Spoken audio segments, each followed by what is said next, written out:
गणेशाय नमः। श्री सरस्वत्यै नमः। श्री गुरु चरण कमलेभ्यो नमः। गुरुर्ब्रह्मा गुरुर्विष्णु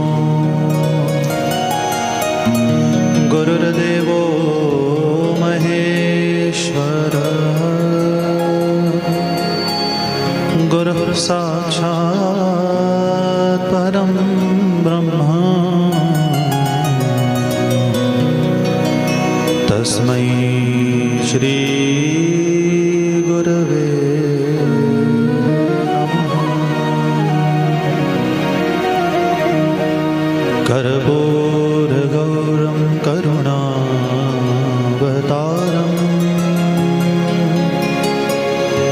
संसारसारं भुजगेन्द्रहारं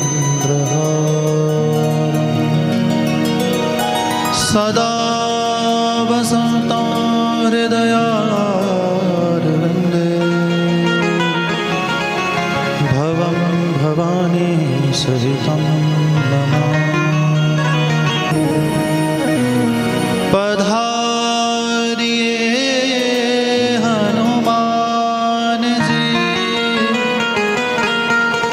विराजिए महाराज। कथारंभ होत है रखो हमारी लाज। हरे कृष्ण कृष्ण कृष्ण हरे हरे, हरे राम राम राम हरे।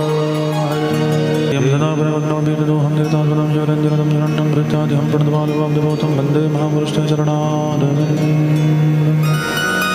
बोल शंकर भगवान की, श्री शिव महापुराण महोत्सव की, श्री हनुमान जी महाराज की, जगदम्बा मैया की जय। जय जय श्री राधे, जय जय श्री राधे, जय जय श्री राधे।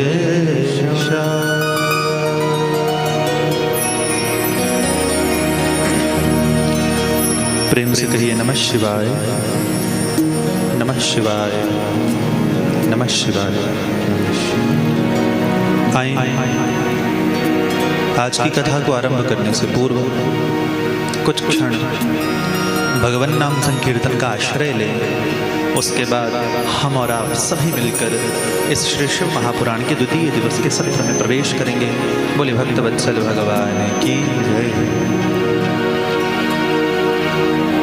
हर हर हर शंभो, जय जय जय शंभो। हर हर हर शंभो, जय जय जय शंभो। हर हर शिव शंभो, जय जय शिव शंभो। ओ गंगा जी की लहरें बोले, हर हर हर शंभो। गंगा जी की लहरें बोले, हर हर शिव शंभो, हर हर शिव शंभो, हर हर शिव शंभो, हर हर शिव शंभो, हर हर शिव शंभो। बोलिए शंकर भगवान की जय। प्रेम से कहें नमः शिवाय, नमः शिवाय, नमः शिवाय। अनंत कोटि ब्रह्मांड नायक श्रीमद सद्गुरुदेव जी के पावन चरण कमलों में प्रणाम करते हुए,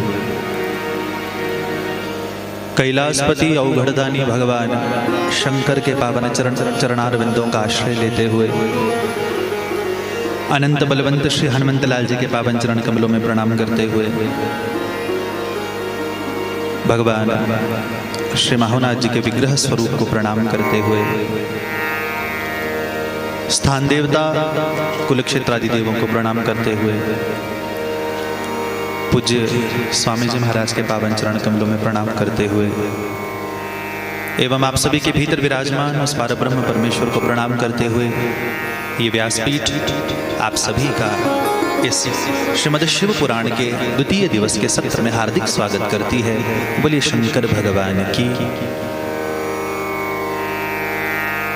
किसी कवि की दो पंक्तियों से आज की कथा का श्री गणेश करूं। कोई कवि बड़ा अच्छा लिखते हैं, बड़ा अच्छा कहते हैं कि खाने को तो जहर भी खाया जा सकता है। ध्यान से सुनिए, खाने को तो जहर भी खाया जा सकता है, लेकिन उसको फिर समझाया जा सकता है। पहले अपने जीवन का खालीपन भरना, पैसा सारी उम्र कमाया जा सकता है। आज के समय की वो विडंबना है। आप किसी भी व्यक्ति से पूछो भैया जिंदगी कैसी चल रही है, सामने से बड़ा निराशा भरा जवाब आता है, बस कट रही है। हाँ, आप किसी से भी पूछो, बस बस महाराज जी रहे हैं, धो रहे हैं। यानी व्यक्ति अपने जीवन से प्रसन्न नहीं है। तन कर्म में लगा है, मन मनन में लगा है, जीवन संघर्ष में लगा है। बस प्रतिदिन की वो आपाधापी, प्रतिदिन की वो प्रतिस्पर्धा, प्रतिदिन की वो भागा दौड़ी, बस हमें भगा रही है और कहां जाना है पता नहीं। कबीरदास जी महाराज कहते हैं ना, तुम हो कौन, कहां से आए, कहां है निज घर तेरा। निज घर वो पर्सनल, वो अपना, वो निजी। तुम हो कौन, कहां से आए, कहां है निज घर तेरा। किस कारण तू भर मत डोले, तन तज कहां बसेरा। जब मरोगे कहां जाओगे, उसका भान, उसका ज्ञान।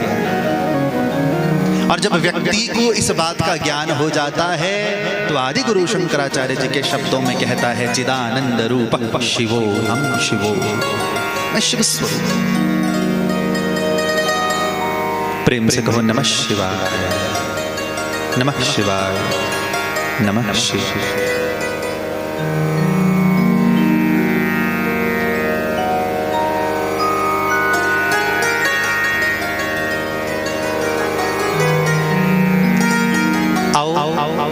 एक भक्त के चरित्र से आज की कथा का श्री गणेश करूं। भैया हमारी कथा का क्रम रहा है कि प्रतिदिन की कथा किसी भक्त के चरित्र से शुरू होती है। आओ आज आपको भगवान शंकर के एक बड़े अटपटे से भक्त से मिलवाऊं, और शायद आपने इनका चरित्र नहीं ही सुना होगा। ध्यान से सुनना। दक्षिण भारत में, आंध्र प्रदेश में भगवान शिव का एक बड़ा प्रसिद्ध धाम है, श्री कालहस्तीश्वर। ध्यान से, श्री कालहस्तीश्वर। भैया कथाएं कहती हैं कालहस्तीश्वर मंदिर का जो शिवलिंग है वो जंगलों में था। कथा लगभग 1200-1500 वर्ष पुरानी। कालहस्तीश्वर मंदिर का शिवलिंग जंगलों में है, मंदिर टूटा पड़ा है। भैया एक शिकारी रहता है, शिकारी का नाम है कणप्पा। कणप्पा भी बड़ी प्रसिद्ध कथा है, ध्यान से सुनिए। एक दिन क्या हुआ, कणप्प शिकार खेलने के लिए जंगल में गया। किसी पशु के पीछे अस्त्र शस्त्र लेकर भाग रहा है। पशु तो नहीं मिला, एक टूटा सा मंदिर दिखाई दिया। मंदिर में प्रवेश किया तो देखा कि टूटा सा शिवलिंग है, टूटा सा मंदिर है। भीतर का प्रेम जागा तो क्या किया, उसकी सफाई की। अब पूजा पाठ ज्यादा जानता नहीं था, इतना पता था कि इनको भोग लगता है, इनका स्नान होता है। तो भैया सोचा इनकी सफाई तब करूंगा जब इनके खाने पीने का इंतजाम करूंगा। किसका? भोलेनाथ का। तो भैया दर्शन करना, शायद इस प्रसंग में आपको शुद्धि कहीं दिखाई नहीं देगी, पर भाव है। भावो ही विद्यते देवा। गया और हिरण मारा। हिरण का मांस एक हाथ में लेकर आया भोग के लिए, जो अपने समझ पड़ेगी। दूसरे हाथ में फूल लेकर आया। अब सोचा एक हाथ में फल है, मांस है, एक में फूल है, पानी कहाँ रखूं? तो मुंह में पानी भर लिया स्नान के लिए। बड़ी प्यारी कथा है। मुंह में पानी भर लिया, इससे भोलेनाथ का स्नान कराऊंगा। एक हाथ में मांस, एक हाथ में फूल। पहुंचा। अब पहुंचा तो पहुंचा, शिवलिंग की सफाई कैसे करे? तो पैर से शिवलिंग के ऊपर जितने भी पत्ते पड़े थे हटाए, मुख का पानी भोलेनाथ में डाल दिया, फूल चढ़ाए, मांस रख दिया। वे बड़ी प्यारी कथा है। आप लोग शायद उसका कर्म देख रहे हो, शंकर उसका भाव देखता है। धनुष बाण लेके खड़ा हो गया, ये जंगल में अकेले हैं, मैं इनकी रक्षा करूंगा। रात वैसे ही बीती, सुबह हुई, सोचा अब इनको फिर से नहलाना पड़ेगा, फिर से भोजन करवाना पड़ेगा। तो क्या हुआ भैया, इस मंदिर की सेवा कोई ब्राह्मण करता था। ब्राह्मण आया, इसी समय कणप चला गया भैया जंगल में फिर से भगवान के लिए मांस लाने और फूल लाने। ब्राह्मण आया, ब्राह्मण ने देखा शिव शिव शिव शिव शिव, कौन भ्रष्ट व्यक्ति है जो शिवलिंग को भ्रष्ट करके चला गया। अब पंडित जी ने सफाई की, फूल पत्ती चढ़ाई, पंडित जी गए, ये फिर से मुंह में पानी भर के लाया, हाथ में मांस लाया, मुख का पानी डाला, भोलेनाथ की जय जयकार करी। फिर अगले दिन पंडित जी आए, पंडित जी ने सफाई करी, ये फिर से आया, फिर वही कर गया। अब मुझे तो ऐसा लगता है कि भोलेनाथ दोनों के बीच में फंस गए। एक की वेद मर्यादा, एक का भाव। अब जब 3-4 बार लगातार ऐसा पंडित जी ने कहा मैं जान कर रहूंगा है कौन। तो पंडित जी ने भोलेनाथ की सेवा की। पंडित जी एक झाड़ियों के पीछे छुप गए, मैं भी तो देखूं कौन है जो भोलेनाथ को पवित्र करता है। ये भैया उतने ही प्रेम से एक हाथ में मांस का टुकड़ा लेकर, एक हाथ में फूल लेकर, मुख में जल लेकर पहुंचा। सोचो, तुम हाथ में जल लेकर जाते हो तो मंदिर जाते जाते न जाने कितने स्तोत्र, कितने मंत्र, कितने पाठ पढ़ते हो ना। ये तो मुख में ही पानी लेके जा रहे, तो कहाँ पड़ेगा? कछु ना है, कुछ नहीं पढ़ सकता। पहुंचा और भगवान शिव को पता है कि वो छुप के देख रहा है। कौन? ब्राह्मण। तो भोलेनाथ ने कहा चलो भैया आज भक्त की परीक्षा भी कर लेते हैं और ब्राह्मण जी को भी बता देते हैं। तो ज्यों ही कणप ने पैर से भगवान के ऊपर चढ़े हुए फूल हटाने लगा ना, तो भैया शिवलिंग के ऊपर नयन बने हुए थे, नेत्र बने हुए थे। तो उसके पैर के अंगूठे का नाखून भगवान के एक आंख को लगा, उसे खून निकलने लगा शिवलिंग में। अरे भक्त को बड़ा धक्का लगा, ये मुझसे तो अपराध हो गया। भागा भागा जंगल में गया। अब जंगल में रहने वाले लोग जड़ी बूटियां पहचानते हैं, तो ये भागा भागा गया, जड़ी बूटियां लाई और भैया जड़ी बूटियां पीसी, भोलेनाथ की आंख पे लगाई, ठीक नहीं हुई। जब काफी देर तक क्रम करता रहा, पीछे झाड़ियों के पीछे खड़ा हुआ ब्राह्मण एक एक चीज देख रहा है। भोलेनाथ मेरे कारण तेरी आंख गई, जा मैं अपनी आंख तुझे देता हूं। भैया तीर लिया, आंख में डाला, आंख निकाली, भोलेनाथ की आंख पे लगा दिया। और जो ही भोलेनाथ की आंख पे लगाई, उस आंख से खून निकलना बंद हो गया, दूसरी से शुरू हो गया। कहा मैं दूसरी आंख भी चढ़ा दूंगा, पर जब मैं दूसरी आंख निकालूंगा मुझे पता कैसे चलेगा कि आंख कहां लगानी है। तो उसने क्या किया, पैर का अंगूठा भोलेनाथ की दूसरी आंख पे रख दिया, ये निशान है, यही लगानी है। और ज्यों ही तीर से दूसरी आंख निकालने लगा, भगवान शिव डम डम डमरू का निनाद करते हुए शिवलिंग से प्रकटे। अरे ओ भैया रुक जा, काहे इतना बावला हुआ पड़ा है। और झाड़ियों के पीछे खड़े हुए ब्राह्मण एक एक क्रम को देख रहे हैं, बड़े आनंदित है, बड़े गदगद हैं। आज भी भैया श्री कालहस्तेश्वर मंदिर जाओ, जब तक भक्त कणप के दर्शन नहीं होते यात्रा पूरी नहीं होती। भोलेनाथ के सामने मूर्ति लगी है, भोलेनाथ के सामने मूर्ति लगी है। ये इस बात की परिचायक है, तुम 56 भोग लगाओ या कर्मा की तरह जूठी खींचड़ी। थाली भर के ल्याई खींचड़ा, ऊपर घी की बाट की, जीमो महाराज श्याम धनी जिमावेर बेटी जाट। कुछ भी हो तुम्हारे भीतर एक वस्तु वशम भावी हो, क्या? भाव। भाव का भूखा प्रभु, भाव ही एक सार है, भाव से उसको भजो तो भव से बेड़ा पार है। आजकल लोग एक शिकायत लेके आते हैं, व्यास जी खूब यज्ञ होते हैं, खूब कथा होती है, फल तो मिलता ही नहीं, लगता है पंडित जी में कमी है। खूब लोग शिकायत करते हैं। भैया आपको एक बात बताऊं, कान खोल कर सुनना, कोई भी यज्ञ पूरा होने के पीछे 3 चीजें चाहिए जो ग्रंथ कहता है। 3 चीजें। आपके घर में सत्यनारायण की कथा हो या भागवत का अनुष्ठान हो, 3 वस्तुएं नहीं होंगी, यज्ञ का अनुष्ठान नहीं मिलेगा। नंबर 1 मंत्र शुद्धि। और याद रखना, ये जो 3 चीजें बताने जा रहा हूं ना, इसमें से एक पंडित जी के हिस्से में, 2 जजमान के हिस्से। पहली मंत्र शुद्धि, मंत्र शुद्ध होना चाहिए। ये तो हो गया पंडित जी का काम कि हाँ पंडित जी मंत्र शुद्ध बोले। बाकी 2, दूसरा द्रव्य शुद्धि, यजमान जो सामग्री लाए वो शुद्ध हो, हक की हो। और तीसरी सबसे बड़ी चीज मुझे लगता है भाव शुद्ध। अरे अरे पंडित जी जल्दी करो जल्दी करो, हमने देखा है लोग ऐसे डपट के पढ़ते हैं कई बार ब्राह्मणों को। जल्दी करो पंडित जी, क्या लगा के रखा है, होता है ना भैया। कारण मैं आपको बताता हूं, भगवान वामन ने विराट स्वरूप बनाया। याद करो भागवत की कथा, बलि को ठगा। बलि यज्ञ में था, उस समय बलि का यज्ञ चल रहा था। भगवान ने बलि के गुरु को बुलाया। कौन? शुक्राचार्य। इधर आ। जी प्रभु, ये तेरे जजमान का मैंने यज्ञ बीच में बंद करवा दिया, जा इसे पूरा कर। और कितनी सुंदर बात यहाँ दैत्य गुरु शुक्राचार्य बोल रहे। मंत्रतस्तंत्रतश्छिद्रम देश कालार्हवस्तुतः सर्वं करोति निश्छिद्रम नाम संकीर्तनम तव। प्रभु किसी पूजा में, पाठ में, जप में, तप में, कर्म कांड में, अनुष्ठान में मंत्र की, तंत्र की, भाव की, पंचांग की, सामग्री की कोई भी कमी रह जाए, उसे एक चीज पूरी कर देती है। क्या? आपके नाम का संकीर्तन। तो ये नियम बना लो, आज के बाद तुम्हारे घर में जन्मदिन की भी पूजा हो ना, तो 2 मिनट बैठ के हरि नाम संकीर्तन किया कर। मैं नहीं कह रहा, ग्रंथ कह रहे हैं सर्वं करोति निश्चिद्रम, सर्वं करोति निश्चिद्रम, क्या? नाम संकीर्तनम तव। बोलिए शंकर भगवान की, बोले शंकर भगवान की। भैया हम तक आवाज नहीं है, बोले शंकर भगवान की। हाँ, लगता है 2-2 रोटी ज्यादा खा के आए हैं, चलो अच्छी बात है। हाँ हाँ हाँ, क्योंकि कबीरदास जी को कहना पड़ा, कामी क्रोधी आलसी इनसे भक्ति ना हो, भक्ति करे कोई सूरमा जात वर्ण कुल खो। कामी क्रोधी आलसी भक्ति नहीं कर सकते।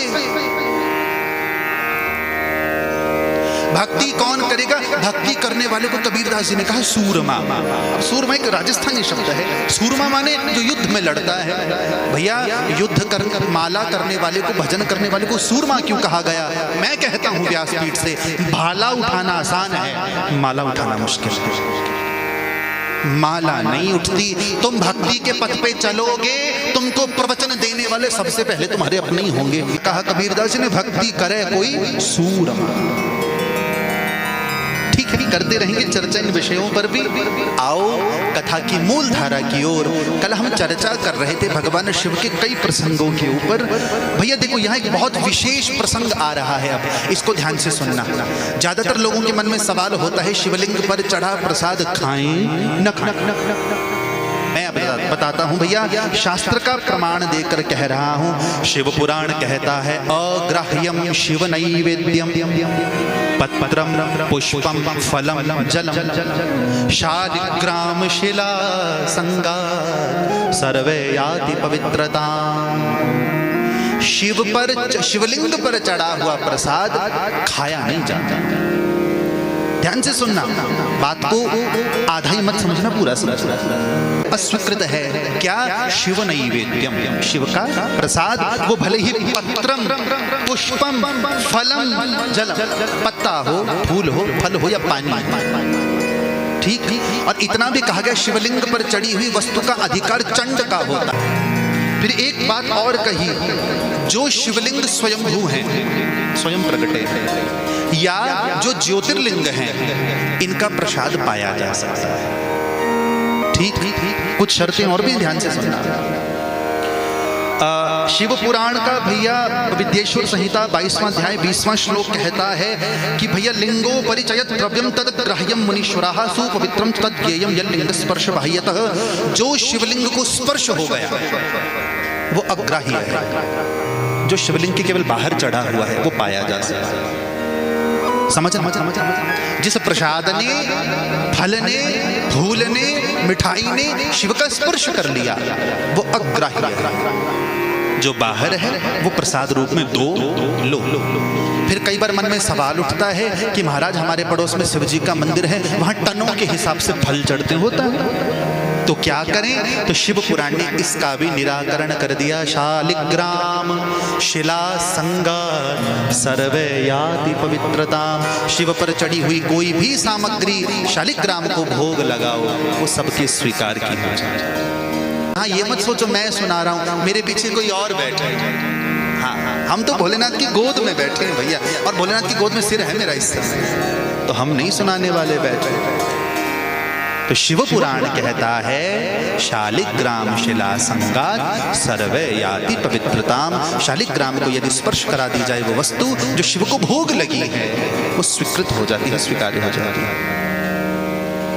यहाँ बिल्वपत्र की, शिव नाम की, भस्म की और रुद्राक्ष की महिमा है। अच्छा एक बात बताओ, सावन का महीना चल रहा है, सावन के महीने में बिल्वपत्र का इतना हल्ला क्यों होता है ना? बिल्वपत्र खूब चढ़ाएंगे लोग। भैया सुनो, स्कंद पुराण में कथा है। एक बार श्री पार्वती जी की देह से उत्पन्न स्वेद बिंदु पसीना मंदराचल पर्वत पर गिरा, जिससे बिल्व वृक्ष की उत्पत्ति हुई। जगदम्बा से प्रकट हुआ है, तो बिल्व पत्र को शिव का और जगदम्बा का दोनों का स्वरूप माना जाता है। बिल्व पत्र मूलतः 3 पत्तों का होता है, त्रिदलम त्रिगुणाकारम, 3। पर शिव पुराण ने कहा 3 से ऊपर का पत्ता मिल जाए तो जय जयकार है। 4 का, 5 का, 6 चढ़ा। शिव के नेत्र 3, शिव के हाथ में अस्त्र में शूल 3, शिव कितने तापों का शमन करते 3, और बिल्व पत्र के पत्ते 3। कितनी सुंदर बात है। आप शिव पे बिल्व पत्र चढ़ाते हो, मान लो दैहिक दैविक भौतिक तापों का शमन वो शमशान निवासी करेंगे। कि फिर से निवेदन करूं, मैंने कल की कथा में भी कहा था, जिस शिव को तुम जानते हो वो इसमें नहीं है। इसमें वो शिव नहीं है जो गोपी बनकर कृष्ण के सामने नाचेगा, इसमें वो शिव नहीं है जो मदारी बनकर राम का दर्शन करने जाएगा। अरे इसमें तो वो शिव है जो योग का अवलंबन करता है, जो योग का प्रतिपादन करता है। ये वो शिव। पर माफ करना, कड़वी बात कहने जा रहा हूं। आज के समय में वो अवस्था बन चुकी है, भगवान शिव को एक नशेड़ी के रूप में प्रस्तुत किया जाता है। फिर कई लोग कहते हैं शिव जी पाते थे। चलो ठीक है भैया, पाते थे मान लिया, तुम काहे पाते हो? महाराज हम तो भोलेनाथ के भगत हैं। हाँ, तो भोलेनाथ ने तो विष भी पाया था गट को। शिव जी बनना है तो पूरा बनो, शिव बनने चले हम। भैया देखो, मैं किसी के जीवन में कुछ नहीं कहना चाहता, जो इच्छा हो वैसे रहो, जैसा चाहो वैसा खाओ, पर धर्म बीच में मत लाओ। क्या आवश्यकता आन पड़ी? शिव को ऐसा प्रस्तुत मत करो साहब, शिव को ऐसा प्रस्तुत मत करो। अब तो स्वरूप भी शिव के ऐसे दिखाए जाते हैं।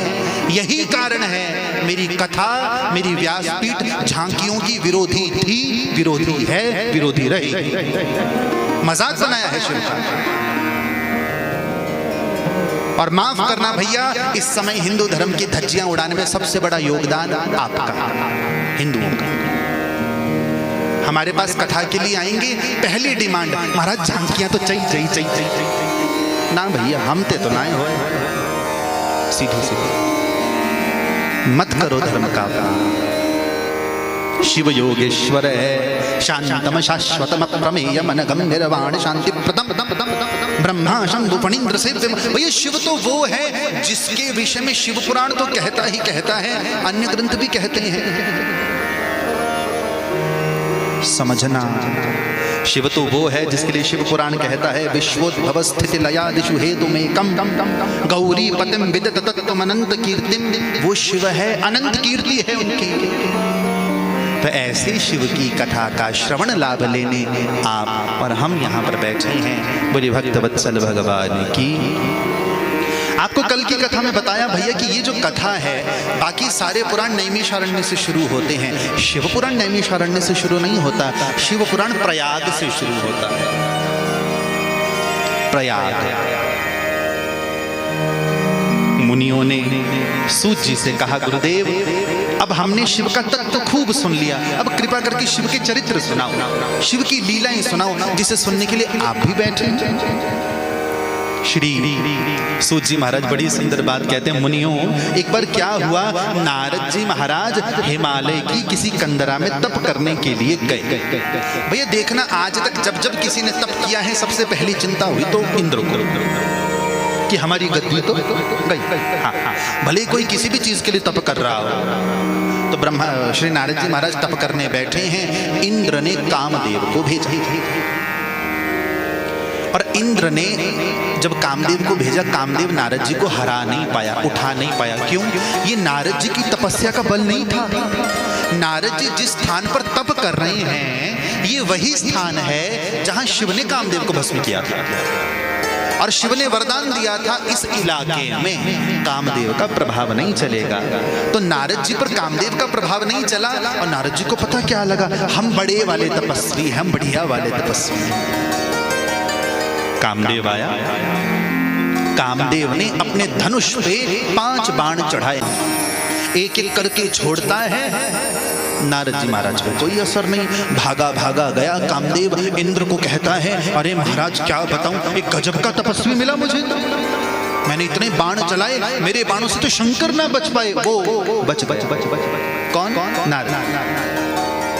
इंद्र ने सुना, इंद्र को बड़ा भय लगा, इंद्र भागे भागे आए नारद जी के चरणों में, वाह वाह वाह महाराज, आप जैसा तपस्वी तो कोई नहीं। नारद जी भैया अंदर ही अंदर गर्व से फूल गए कि भोलेनाथ ने तो कामदेव को फूंका, हमने तो जीता।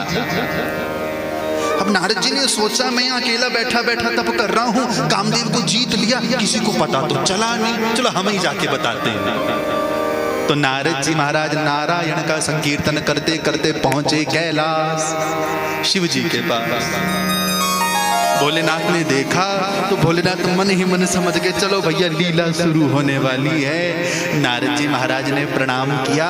भोलेनाथ बोले, नारद जी बड़े दिनों बाद दिखाई दिए, कहाँ थे? अरे प्रभु क्या बताऊं, मैं छोटा मोटा तपस्वी तो हूं नहीं, बहुत भारी तपस्वी हूं। मैंने हिमालय में तपस्या की, कामदेव को जीत। भोलेनाथ बोले, वाह वाह वाह, इतना बड़ा काम तो आपके जैसा तपस्वी कर सकता है, मुझे बताया, ब्रह्मा को मत बताना। नारद जी मनी मन सोचे, भोलेनाथ तो हमसे चिढ़े, हम तो बताएंगे। अब नारद जी कैलाश से निकले तो पहुंचे ब्रह्मलोक। पिताजी प्रणाम, आओ तात, बड़े दिनों बाद आए, कहाँ थे? अब पिताजी क्या बताऊं, छोटा मोटा तपस्वी तो मैं हूं, हिमालय में मैंने तप किया, मैंने कामदेव को जीत लिया। ब्रह्मा जी बोले, वाह वाह वाह पुत्र, मुझे गर्व है कि तू मेरा पुत्र है, मुझे बताया, विष्णु को नहीं बताया। अच्छा, भोलेनाथ तो हमते चिड़े ही चिड़े, पिताजी भी हमते चिड़े, हम तो बताएंगे। लो जी, ये हरिनाम का संकीर्तन करते करते वैकुंठ पहुंचे। वैकुंठ पहुंचे, विष्णु जी के पास पहुंचे। विष्णु जी को पूरी बात नारद जी ने खूब बढ़िया बताई। विष्णु जी कहते, वाह वाह वाह वाह वाह, ये काम तो भोलेनाथ भी नहीं कर पाए जो आप करके। महाराज आप जैसा तपस्वी तो कोई नहीं। देखा विष्णु जी, ब्रह्मा जी ऐसे ही कह रहे थे आपको नहीं बताऊं, भोलेनाथ ऐसे ही कह रहे थे कि पिताजी को नहीं, हमने तो सबको बताया। विष्णु जी कहते, अब किसी को मत बताना। ब्रह्मा जी सोचे, बताने वाला कोई बचो ही ना, 3 को ही बताना था तो बता दिया। अब ज्यों ही नारद जी वैकुंठ से बाहर निकले, विष्णु जी मन ही मन सोचे, वाह भोलेनाथ, लीला आरंभ कर कर। नारद जी को किस बात का गर्व कि मैं कामदेव को जीता। नारद जी लौट रहे हैं, रास्ते में भगवान विष्णु ने माया से एक नगर प्रकट किया। ध्यान से सुनना, उस नगर का राजा श्री शीलनिधि, राजा की बिटिया श्रीमती, बिटिया का स्वयंवर था। नारद जी ने देखा, भैया पहले तो ये शहर कभी नहीं देखा, बड़ा सुंदर है, हम भी अंदर चल के देखें। तो नारद जी महाराज श्रीमन नारायण नारायण नारायण, श्रीमन नारायण नारायण नारायण,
भक्तवत्सल भगवान की। तो नारद जी महाराज नारायण नारायण नारायण का निनाद करते करते पहुंचे उस नगर में। भैया नगर को देखते देखते नारद जी महाराज बड़े चकित हैं, क्या गजब का नगर बना है।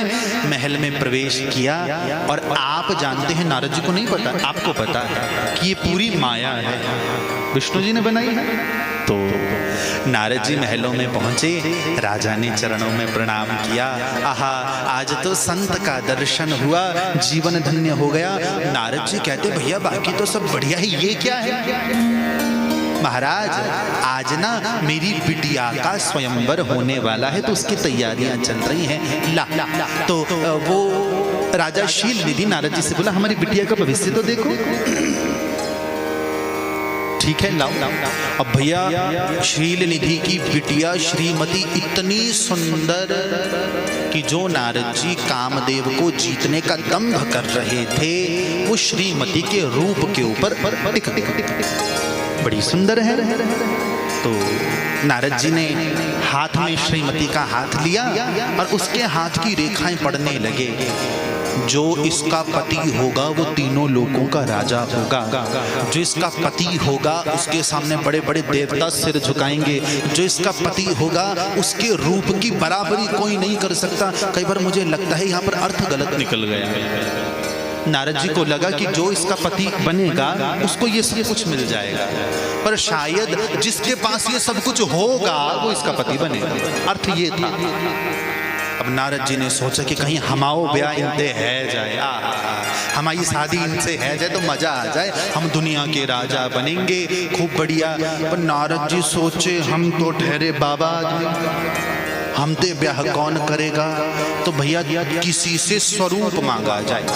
अब सोचा देवताओं में सबसे सुंदर कौन, तो एक ही। भागे भागे विष्णु जी के पास गए, प्रभु प्रभु प्रभु आपसे कुछ मांगना है, देंगे? विष्णु जी ने पूरी बात सुनी। विष्णु जी मन ही मन हंस रहे हैं और हंसी चेहरे पे लाने से रोक रहे हैं कि गलती से मैं हंस पड़ा तो भांडा फूट जाएगा कि लीला चल रही है। तो विष्णु जी बोले, कहिए मैं आपके लिए क्या, बस कुछ मत करो, अपना स्वरूप मुझे दे दो। गड़बड़ ये हुई कि नारद जी ने स्वरूप मांगते मांगते एक गलत पंक्ति कह दी। गलत पंक्ति क्या? जेहि विधि होय नाथ हित मोरा, करहूं सो वेग दास मैं तो। रूप मांगा, पर नारद जी साथ में पता क्या बोले, प्रभु जिससे मेरा भला हो वो करो। भगवान कहते हैं, अच्छा जी अब तो तेरा भला ही करूंगा। भगवान ने पता क्या किया, नारद जी को कुछ ऐसा रूप दिया कि कोई भी देखे तो उसे नारद जी दिखाई दे, और श्रीमती जिससे विवाह करने की इच्छा है वो देखे तो उसे वानर दिखाई दे, बंदर दिखाई दे। सोचो, तेरी माया का ना पाया कोई पार, लीला तेरी तू ही जाने। अब नारद जी बड़े प्रसन्न हुए कि भैया अब तो हम बढ़िया विष्णु बन गए, अब तो श्रीमती हमसे ही ब्याह करेगी। इसी बीच शंकर जी ने अपने 2 चेला भेज दिए, जाओ जाओ जाओ। किस कारण भेजे आप अभी समझोगे। नारद जी स्वयंवर में पहुंचे और भैया हम इस समय मूल शिव पुराण की ही चर्चा कर रहे हैं। नारद जी आसन पर बैठे, सभी राजा बैठे थे जिनकी विवाह करने की इच्छा थी। पीछे वो दोनों गण खड़े हो गए और उन्हें नारद जी वानर के रूप में ही दिखाई दे रहे हैं। वो भेष बदल के गए, वाह वाह वाह। अरे भाई एक दूसरे को बोले, इससे सुंदर तो कोई नहीं, लगता है श्रीमती इससे ही ब्याह करेगी। नारद जी और खुश कि तो हमारी प्रशंसा कर रहे। हाँ भैया, यहाँ तो जितने भी बैठे हैं उनमें ये जो बैठा है ना, ये नारद जी और खुश, आज तो अपना काम हो गया। अब श्रीमती हाथ में वरमाला लिए आई। एक एक राजा को देखती देखती एक के पास से होती होती बाकी तो सब बढ़िया नारद जी के पास पहुंची। आप तो जानते हैं इसे नारद जी का क्या रूप दिखाई। भैया इतना भयंकर रूप से चीखी, पिताजी ये कहां से आ गया।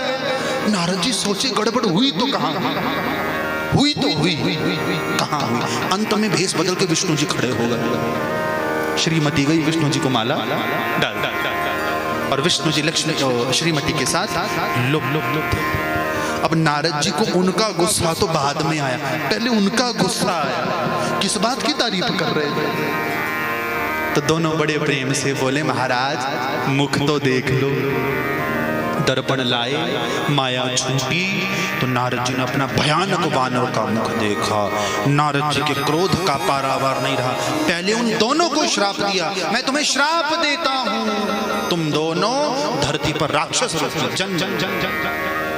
नारद जी जो ही नगर से बाहर निकले, भगवान ने माया विश्राम की। ना महल, ना राजा, ना नगरी। नारद जी तो महाराज क्रोध से तमतमाए हुए वैकुंठ पहुंचे विष्णु जी के पास। क्या समझ के रखा है अपने आप को? तुम देवताओं के साथ छल करते हो, आज तक तुम्हारा बाला मेरे जैसे के साथ नहीं पड़ा। अरे कभी किसी के साथ छल करते हो, कभी किसी के साथ छल करते हो, मैं छोड़ूंगा नहीं। अरे ओ विष्णु, तुम स्वच्छंद हुए पड़े हो, तुम मनमर्जी करते हो, आज मैं नारद तुम्हें सीख। क्रोध में बोलते जा रहे हैं। भैया यहाँ ना बात समझने वाली है। श्रीमद् भगवत गीता के अंतर्गत भगवान कृष्ण अर्जुन से कहते हैं, तात व्यक्ति को क्रोध से बचना चाहिए। ग्रंथों ने ये नहीं कहा कि क्रोध नहीं करना चाहिए, क्रोध आना चाहिए। क्रोध ना करते तो क्या समुद्र राम जी को बताता कि पुल कौन बनाएगा? क्रोध ना करते तो क्या महाभारत के युद्ध का? क्रोध आवश्यक है पर समय पर। कृष्ण ने अर्जुन से कहा, क्रोधात् भवति सम्मोह, सम्मोहात् स्मृति विभ्रमः, स्मृति भ्रंशात् बुद्धिनाशो, बुद्धिनाशात् प्रणश्यति। क्रोध से उत्पन्न हुआ जो भी उपक्रम है वो व्यक्ति को नाश की ओर लेकर जाएगा। नारद जी तो क्रोध में बोलते ही जा रहे हैं। खूब चतुराई की थी तुमने समुद्र मंथन के समय, वो तो बीच में बाकी देवता आगे तुम्हारी चतुराई चली नहीं। हे विष्णु, मैं ब्रह्मा का पुत्र नारद आज तुम्हें श्राप देता हूं कि जिस प्रकार मैं स्त्री के लिए परेशान हुआ हूं, जैसे मैं स्त्री के लिए तड़पा हूं, तुम धरती पर मानव रूप में जन्म लोगे, स्त्री के लिए वन वन भटकोगे। अरे हे विष्णु, तद रूपेण मनुष्यस्तम भवत दुख भुखरे यन मुखम कृतवान में त्वं ते भवन्तु सहायिनः। तुम धरती पर मानव बन के जाओ और जो मेरा मुख बनाया वो तुम्हारी सहायता करे। विष्णु जी क्या बन के आए? राम। ये राम कथा की कथा बंद गई। और जिन दो ने मेरा अपमान किया वे तुम्हारी पत्नी का हरण करेंगे। वो दोनों बनकर आए, रावण और कुंभकर्ण। भैया जो ही माया विश्राम हुई, नारद जी को बड़ा दुख हुआ। नारद जी फूट फूट कर रोने लगे, प्रभु क्षमा करो, क्रोध में आपको श्राप दे गया। भगवान विष्णु कहते, चिंता मत करो, ये केवल भगवान की लीला मात्र थी। हाँ, पाप आपसे हुआ है। क्या करूं? दो काम करो। आज षडाक्षर मंत्र दिया विष्णु जी ने नारद जी को, ओम नमः शिवाय और शिव सहस्त्र नाम स्तोत्र। जाओ इसका जाप करो, काशी का दर्शन करो, उसके बाद आपके पिता आपको उपदेश देंगे। नारद जी महाराज हाथ में वीणा लेकर आए हैं काशी। तो वो दो जिनको श्राप मिला गण, उन्होंने सोचा अब नारद जी शांत हैं, नारद जी के पास गए, नारद जी से क्षमा मांगी। नारद जी कहते, भैया क्षमा करना, क्रोध में श्राप दे दिया, श्राप तो टल नहीं सकता, पर जाओ ये वरदान देता हूँ कि तुम्हारी भक्ति नहीं छूटेगी, तुम शिव का भजन करोगे और भगवान के हाथों तुम्हारा प्राणांत हो। बोले भक्त वत्सल भगवान की। हाँ, जय बोलवाऊ ना, बोल लिया करो। कि पहले ऐसी परंपरा थी, पहले, अब नहीं। अच्छा हुआ नहीं है। कथावाचक आंखें बंद करके कथा सुनाते थे। भैया हम तो नहीं ये रिस्क ले सकते। हाँ, आंखें खोल के सुना रहा हूं तो बड़ी मुश्किल से सुन रहे हैं। ऐसा ना हो मैंने आंखें बंद की, आंखें खोली तो पांडाल ही सफा चट चट चट। हाँ, भैया पहले क्या होता था, व्यास आंखें बंद करके कथा सुनाते थे ना, तो श्रोता बीच बीच में कुछ बोलते थे, गप्पे नहीं मारते थे। तो श्रोता बीच बीच में राधे राधे, जय माता दी, हर हर माँ कुछ बोलेंगे ताकि व्यास जी को लगे कि हैं। हाँ, तो एक बार एक व्यास जी बड़े प्रेम से आंखें बंद करके कथा सुना रहे, आंखें खोली तो पांडाल सफा चट चट चट, पूरा पांडाल खाली, पीछे कोने में एक व्यक्ति बैठा। व्यास जी सोचते चलो भैया something is better than nothing, भागते चोर की लंगोटी से। वाह वाह वाह भैया, तू इस कलयुग में एकमात्र परीक्षित बचा, तू। सब भाग गए, तू नहीं भागा। मैं तुझसे बड़ा खुश हूं। जा वैकुंठ तेरा, जा कैलाश तेरा है, जा ब्रह्मलोक तेरा। व्यक्ति बोला महाराज ज्यादा खुश होने की जरूरत नहीं, मैं आपका कोई चेला वेला नहीं हूं, टेंट वाला। जिस गद्दे पे आप बैठे हो वो गद्दा मेरा है, मुझे मेरा गद्दा दो, कैलाश आप ही रखो। तो खुद बोलने से तो रहे, तो बोलिए शंकर भगवान की। हाँ, किया करो, कथा में आया करो, माला किया करो, संतों का दर्शन किया करो। क्यों? जो करते रहोगे भजन धीरे धीरे तो मिल जाएगा वो सजन धीरे धीरे। जो करते रहोगे भजन धीरे धीरे तो मिल जाएगा वो सजन धीरे धीरे। जो करते रहोगे भजन धीरे धीरे तो मिल जाएगा वो सजन धीरे धीरे। जो करते रहोगे भजन धीरे धीरे तो मिल जाएगा वो सजन धीरे। बोलिए शंकर भगवान की।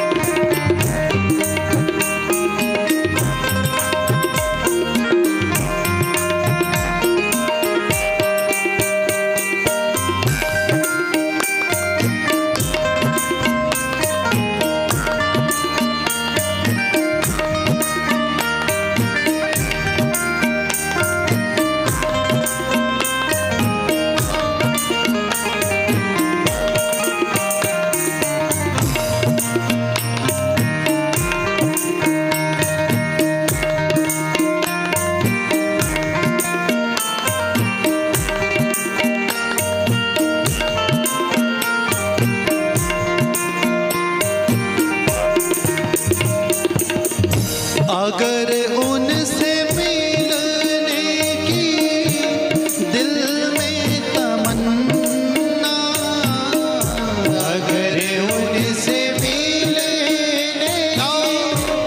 दिल में तमन्ना, अगर उनसे मिलने की दिल में तमन्ना, अगर उनसे मिलने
मुश्किल नहीं है, कोई काम दुनिया में मुश्किल नहीं है, कोई काम दुनिया में मुश्किल नहीं है, कोई काम दुनिया में मुश्किल नहीं है, मुश्किल नहीं है, मुश्किल नहीं है, कोई काम दुनिया में मुश्किल नहीं है, जो करते रहोगे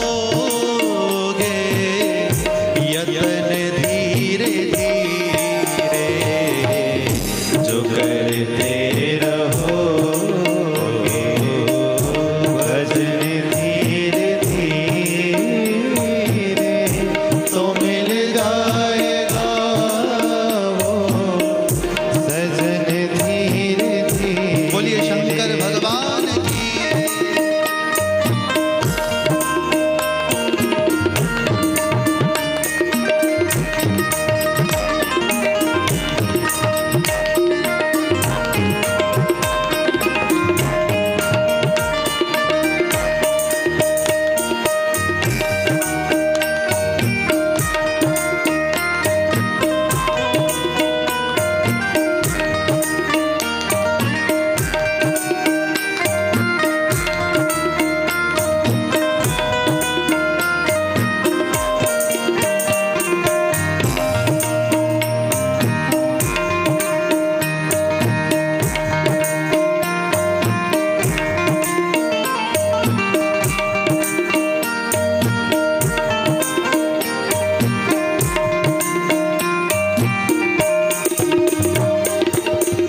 करो भाव से भक्ति सेवा प्रभु की, करो भाव से भक्ति सेवा हरि की, करो भाव से भक्ति सेवा प्रभु की, करो भाव से भक्ति सेवा हरि की, सेवा हरि की, सेवा हरि की, करो भाव से भक्ति सेवा हरि की, तो मिल जाएगा वो रतन धीरे धीरे, जो करते रहोगे भजन धीरे धीरे तो मिल जाएगा वो सजन धीरे धीरे, तो मिल जाएगा वो सजन धीरे धीरे, तो मिल जाएगा वो सजन धीरे धीरे। बोलिए शंकर भगवान की जय हो। धीरे धीरे रे मना, धीरे सब कुछ होय, माली सींचे 100 घड़ा, ऋतु आए फल हो, तो मिल जाएगा राधा रमण धीरे धीरे, जो करते रहोगे भजन धीरे धीरे, तो मिल जाएगा वो सजन धीरे धीरे। शंकर भगवान की। तुम मिलो न मिलो अलग बात है, कहना भगवान तुम मिलो न मिलो अलग बात है, हम कोशिश भी ना करें ये गलत बात है, हम तो कोशिश करते रहेंगे। तेरी चौखट पे आना मेरा काम है, मेरी बिगड़ी बनाना तेरा काम है मेरा चाहत करूं आपकी, मुख से पर्दा हटाना तेरा काम है, भक्त का काम है कि वो आवाज दे, आगे आना न आना तेरा, पुकारा करो साहब ऐसे नहीं आने वालों। हाँ, हमारे वो पहाड़ में एक भजन गाते हैं ना, जिना दिया नीता सच्चिया रामो ना जो मिल दे, कर्म कमाइया अच्छिया रामो ना जो मिल दे, लोग कीता कहंदे राम मंदिरां च रहिंदे, मंदिरां च फूल ते पत्तियां राम उन्हां जो मिल दे, जिन्हां दियां नीतां सच्चियां राम उन्हां जो मिल दे। भजन में मुझे नहीं लगता कथा आपको तपस्वी बनाएगी, कथा ये भी नहीं कहेगी कि तुम तीर्थों में जाओ, इच्छा हो जाओ, नहीं हो न जाओ, कथा कहेगी भजन करो, भजन जितना कर सकते हो।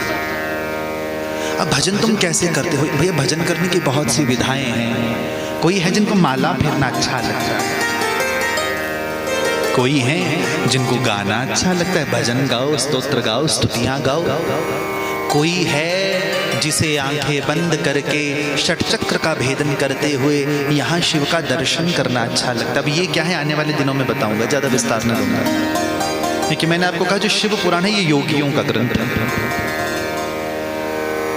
अब ये तुम जाना, पंथ बहुत हैं, मार्ग बहुत हैं, रास्ते बहुत हैं, लेकर जाएंगे शंकर की। अब कोई जल्दी पहुंचेगा, कोई शॉर्टकट से पहुंचेगा। हाँ? भगवान के पास भी शॉर्टकट लगते हैं भैया। अब ये शॉर्टकट क्या है मैं बताता हूं आपको। योग से नहीं मिलते इतनी जल्दी, पूजा पाठ से नहीं मिलते इतनी जल्दी, यज्ञ जब तक तीर्थ कथा से भी नहीं मिलते इतनी जल्दी, जितनी जल्दी प्रेम से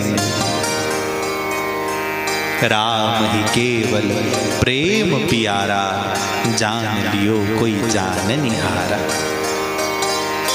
मिलेगा, बढ़ाओ कदम, प्रेम से कहो नमः शिवाय, नमः शिवाय, नमः शिवाय।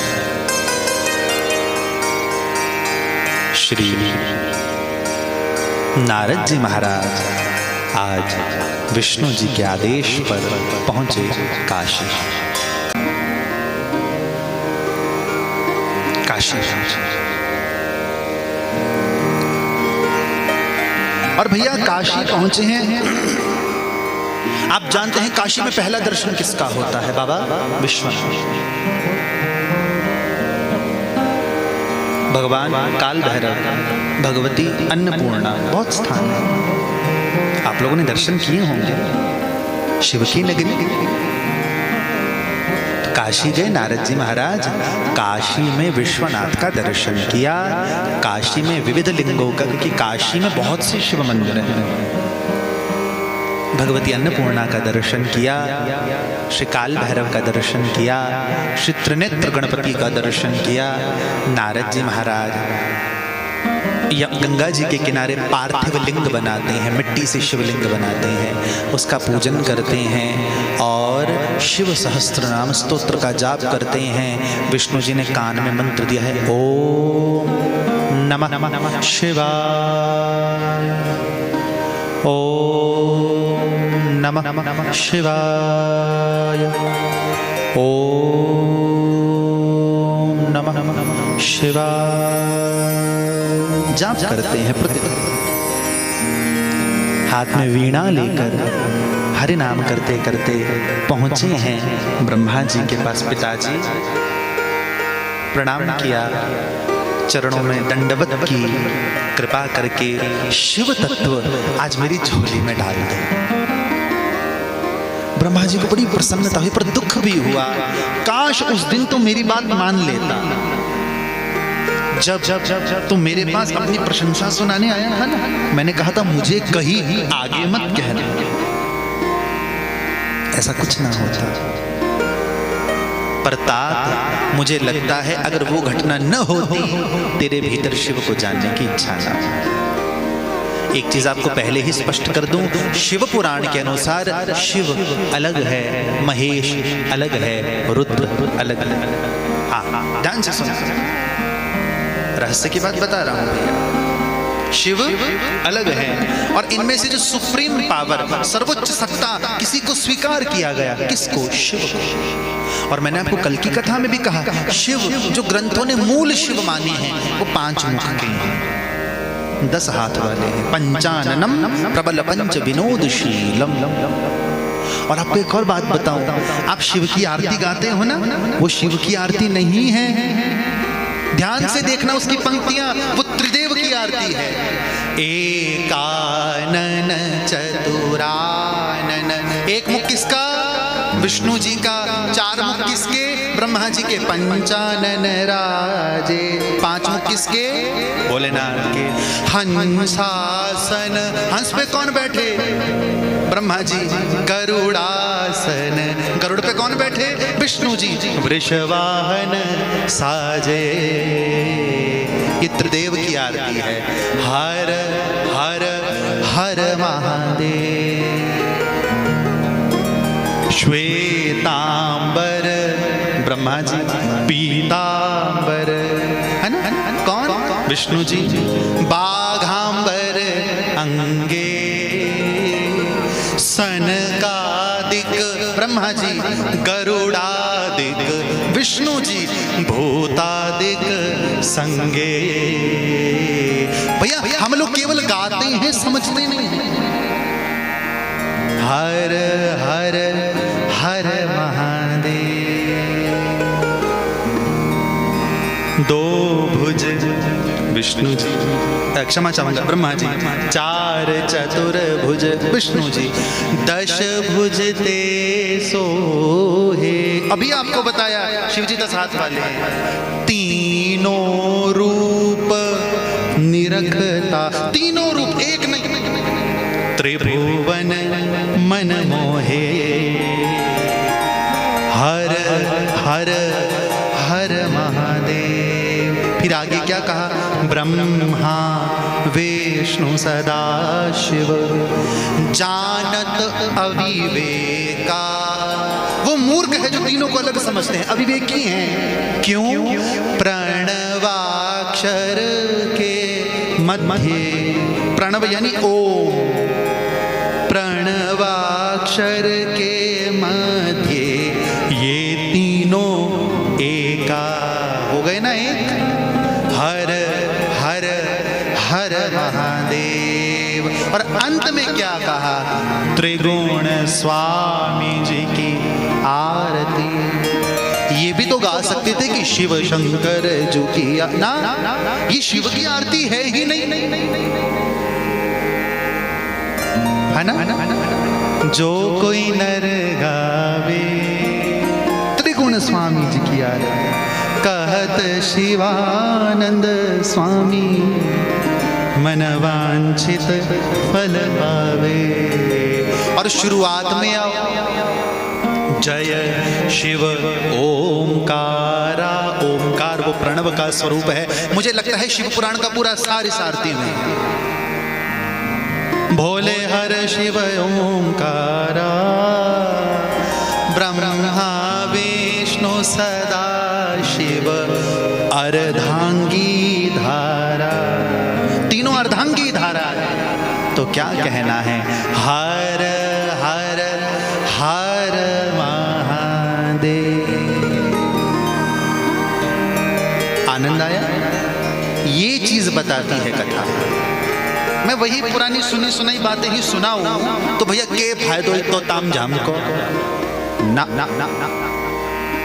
कथा का यही ही अर्थ है। और एक आपको सच्ची बात कहूं, आज के बाद जो भी गाओ ना, यदि उसका अर्थ दिमाग में होगा तो गाने का आनंद और आएगा। प्रेम से कहो नमः शिवाय। आनंद आ रहा है कथा का या सोने का? हाँ तो किया, मैं भी तो कंफर्म करूं कि हाँ कौन बात को था।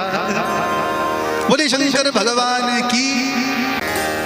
तो नारद जी महाराज संकीर्तन करते करते पहुंचे अपने पिताश्री के पास, ब्रह्मा जी के पास। कृपा करके भगवान के तत्व का वर्णन करने की कृपा करें। श्री ब्रह्मा जी महाराज बड़ी सुंदर बात कहते हैं, नारद सृष्टि के आरंभ में सबसे पहले पंचमुखी शिव एक विशाल अंड के रूप में प्रकटे। ध्यान से सुनना भैया, इस प्रसंग को कहते हैं सृष्टि प्रकरण। और ग्रंथ कहते हैं जिस किसी के घर में संतान आदि का दोष हो, संतान आदि की बाधा हो, वो सृष्टि प्रकरण को सुनने से दूर होती है। कोई प्रसंग शिव पुराण का ऐसा नहीं है जो तुम्हें खाली भेजे। तो नारद उस बड़े से अंडे का भेदन करके, क्योंकि उस ही अंड के दो भाग से द्युलोक और भूलोक बना है, श्री पंचमुखी शिव प्रकटे। और पंचमुखी शिव के शरीर से अष्टभुजी उमा, ध्यान से सुनिए, श्री शंकर की प्रेरणा से, शिव की प्रेरणा से भगवान विष्णु प्रकटे। भगवान विष्णु को ग्रंथों ने कहा नर। क्या कहा? नर। नर की इच्छा हुई कि मैंने रहना है, मैंने विश्राम करना है, तो नर के शरीर से एक द्रव्य प्रकट हुआ, लिक्विड एक प्रकट हुआ नर के शरीर से, जो कहलाया नार। नार यानी पानी, पानी को नार कहते हैं संस्कृत में। तो उस नर ने नार में शयन किया, नाम हुआ नारायण। ये विष्णु। ध्यान से सुनना, बड़ा प्यारा प्रसंग है। श्री विष्णु जी के नाभि कमल से ब्रह्मा जी प्रकटे। ये कथा ऐसी ही है। ब्रह्मा जी और विष्णु जी में आपस में विवाद हुआ, जो आपने कल की कथा में सुना। दोनों के विवाद को विश्राम देने के लिए भगवान शंकर ने बीच में एक अग्निलिंग प्रकट किया, सुना आपने कल। अग्निलिंग का दोनों ओर छोर ढूंढने गए, भगवान शंकर प्रकटे हैं, विष्णु जी को वरदान देते हैं। ब्रह्मा जी को श्राप लगता है कि आपने झूठ कहा, आपकी पूजा नहीं होगी। अब भगवान शंकर कहते हैं, भैया भगवती उमा भगवान शंकर के पास ही खड़ी है, और भगवान शंकर के पास खड़ी भगवती उमा के शरीर से एक गौरवर्णा देवी प्रकटी।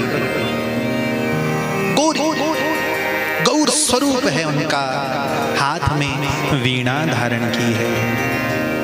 या कुंदेन्दु तुषार हार धवला, या शुभ्र वस्त्रान्वृता, या वीणा वरदंड मंडित करा, या श्वेत पद्मासना, या ब्रह्माच्युत शंकर प्रभृति देवै सदा वंदिता,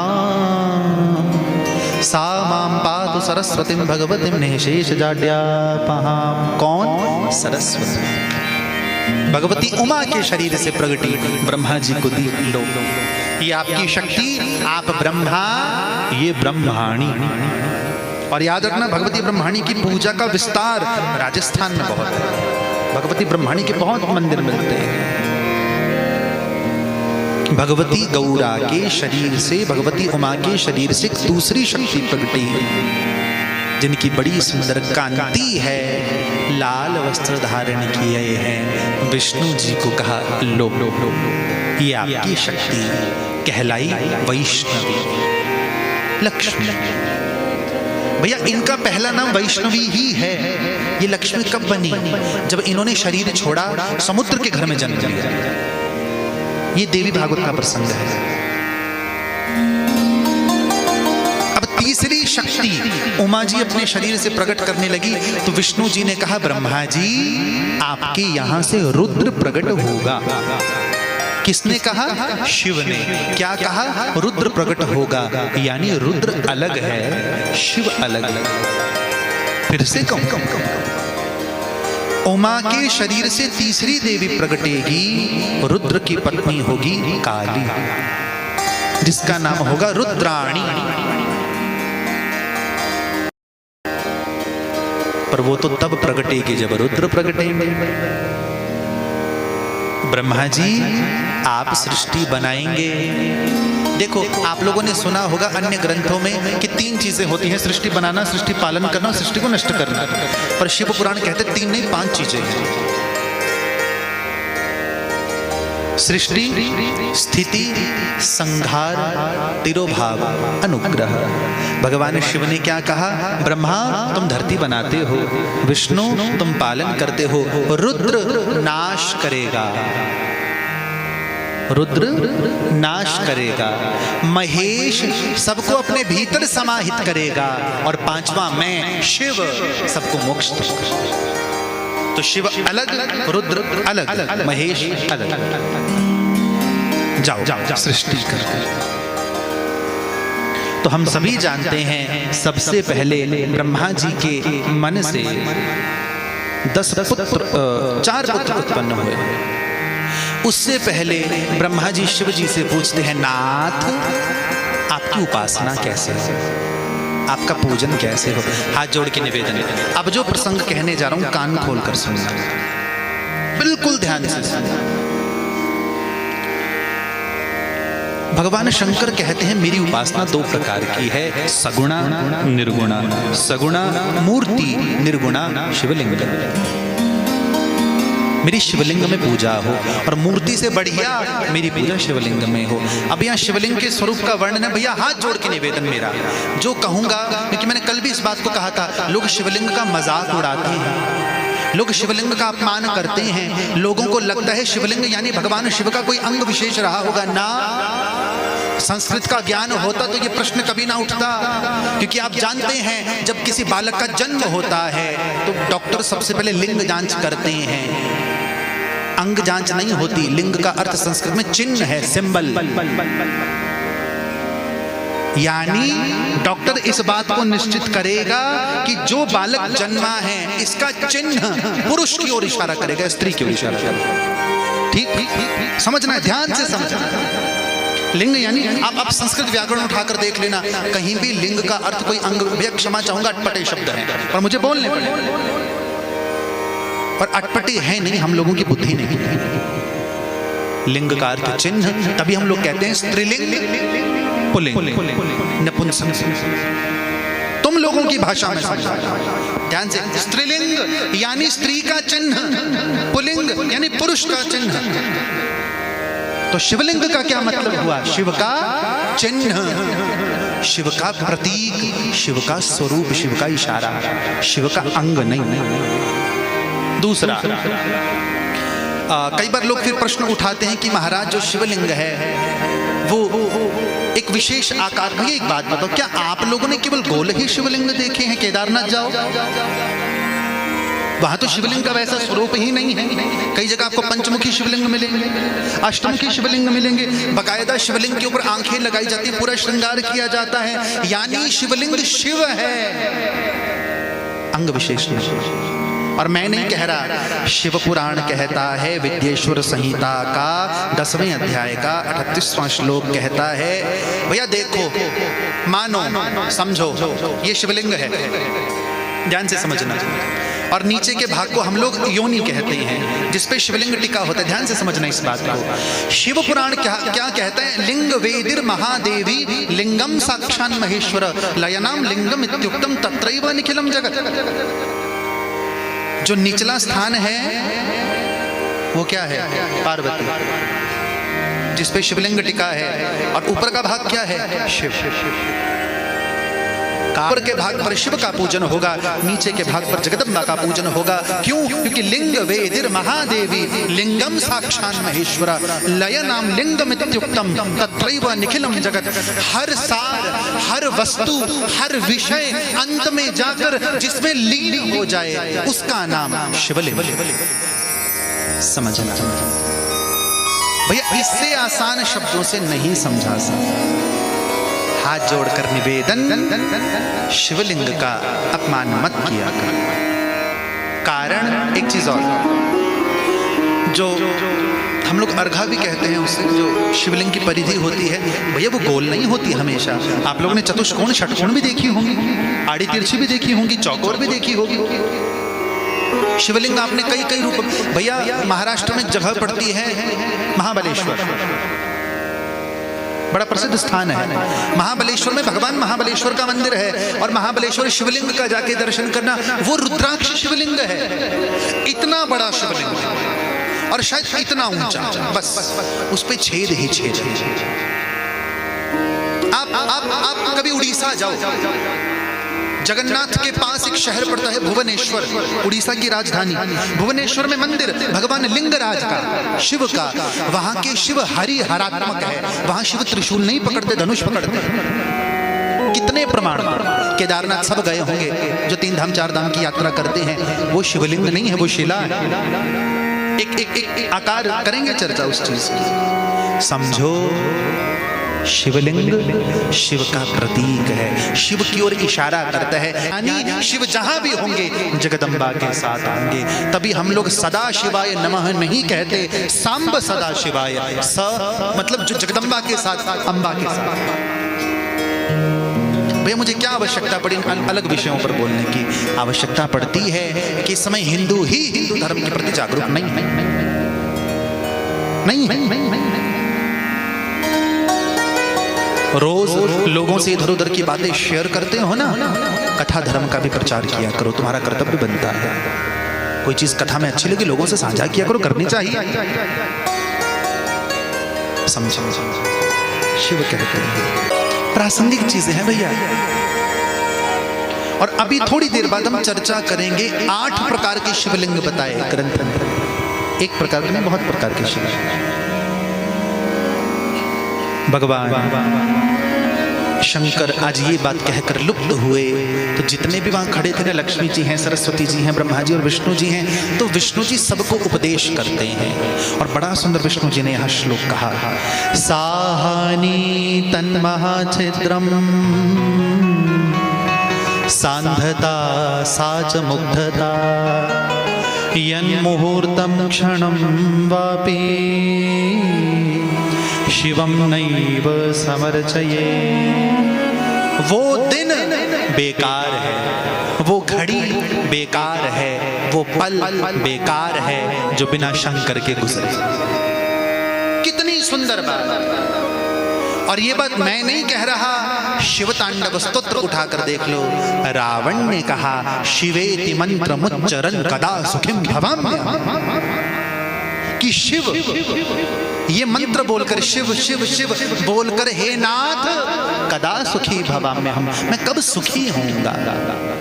शिव की पूजा सीखनी हो ना तो रावण से सीखना, पर रामचरितमानस वाले रावण से नहीं, वाल्मीकि रामायण वाले रावण से। दोनों में अंतर है। क्या क्या क्या क्या छोटा सा स्पर्श लो। इतना तो आप भी जानते हैं, रावण भोलेनाथ का दीवाना है। क्यों है वो आपने थोड़ी देर पहले सुना। नारद जी ने श्राप दिया था कि तुम धरती पे आओगे पर शंकर की भक्ति छूटेगी नहीं, और छूटी भी नहीं। तो वर्णन मिलता है, रावण अपने पास एक रत्नों से बना हुआ शिवलिंग हमेशा रखता था। वाल्मीकि रामायण में लिखा है, जहां कहीं भी ट्रेवल करता, सफर करता, जाता, जब उसे लगता पूजा का समय हो गया, वो पुष्पक विमान उतारता, बालू की, रेत की, मिट्टी की, पेड़ की, लकड़ी की कोई बेदी बनाता, उस पे शिवलिंग को स्थापित करता, जो जो चीजें उपलब्ध होती उनसे शंकर का पूजन करता। और उसी समय रावण 10 सिर धारण करके, 20 हाथ धारण करके, 10 सिरों से गाता, 20 हाथों में कई प्रकार के झांझ, पखावज, मृदंग बजाता और नाच नाच के शंकर को रिझाता। शिव कहते हैं शिव के समक्ष नृत्य हो। शिव को नृत्य और गान बड़ा पसंद है। रावण से सीखने जैसा है। कितनी सुंदर बात। वो दिन व्यर्थ है जिस दिन शिव की अर्चना, अर्चना का मतलब भैया पूजा नहीं, जिस दिन, और माफ करना एक कड़वी बात कहने जा रहा हूं, हम लोगों के घरों में जब सूतक पातक होता है ना, हम सबसे पहले किस चीज से किनारा करते हैं? भगवान से। नहीं महाराज, जब तो घर में किसी की मौत हुई, अब 11 दिन तक नाम नहीं लेना। अरे मूर्ख हो, भैया मैं कह रहा हूं व्यासपीठ से, सूतक और पातक में भगवान का स्पर्श करने की मनाही है, भगवान को भोग आरती की मनाही है, नाम जपने की मनाही नहीं है। तुम्हारे घर में कोई व्यक्ति मरा है, तुम 11 दिन तक हरिनाम संकीर्तन करोगे तो उसको लगेगा। मत छोड़ा करो नाम, प्राण कब छूटे कोई भरोसा नहीं। तुम्हारे घर में किसी की मृत्यु हो, भजन करो। तुम्हारे घर में किसी का जन्म हो, भजन करो। कोई भरोसा नहीं प्राणों का। भक्त को जब कष्ट होता है ना, भक्त भगवान को बुलाता है। अच्छा एक बात बताओ, तुम्हारे घर में सूतक है, तुम 11 दिन तक भगवान को याद नहीं करोगे, उसी समय तुम्हारे जीवन में कोई कष्ट आ जाए, क्या करोगे? करना पड़ेगा, किया करो। और मुझे लगता है सूतक पातक में भजन करने वाले व्यक्ति से भगवान ज्यादा प्रसन्न हैं कि ये किसी भी अवस्था में मेरा हाथ नहीं छोड़ता। हाँ, आप मूर्ति का स्पर्श मत करना, आप भोग मत लगाना, आप आरती मत करना, और भैया नाम जपो, नाम जपा करो। सूतक में पातक, सूतक और पातक में हम लोग खाना नहीं छोड़ते, सोना नहीं छोड़ते, इधर उधर की बातें नहीं छोड़ते। नाम क्यों छोड़ते हैं? श्री सूरदास जी महाराज कहते हैं, नाम जपन क्यों छोड़ दिया, क्रोध ना छोड़ा, लोभ ना छोड़ा, सत्य वचन क्यों छोड़ दिया। कितनी सुंदर, नाम जपन क्यों छोड़ दिया। हम बहाना ढूंढते हैं भगवान का नाम छोड़ने का, और छोड़ते हैं नाम।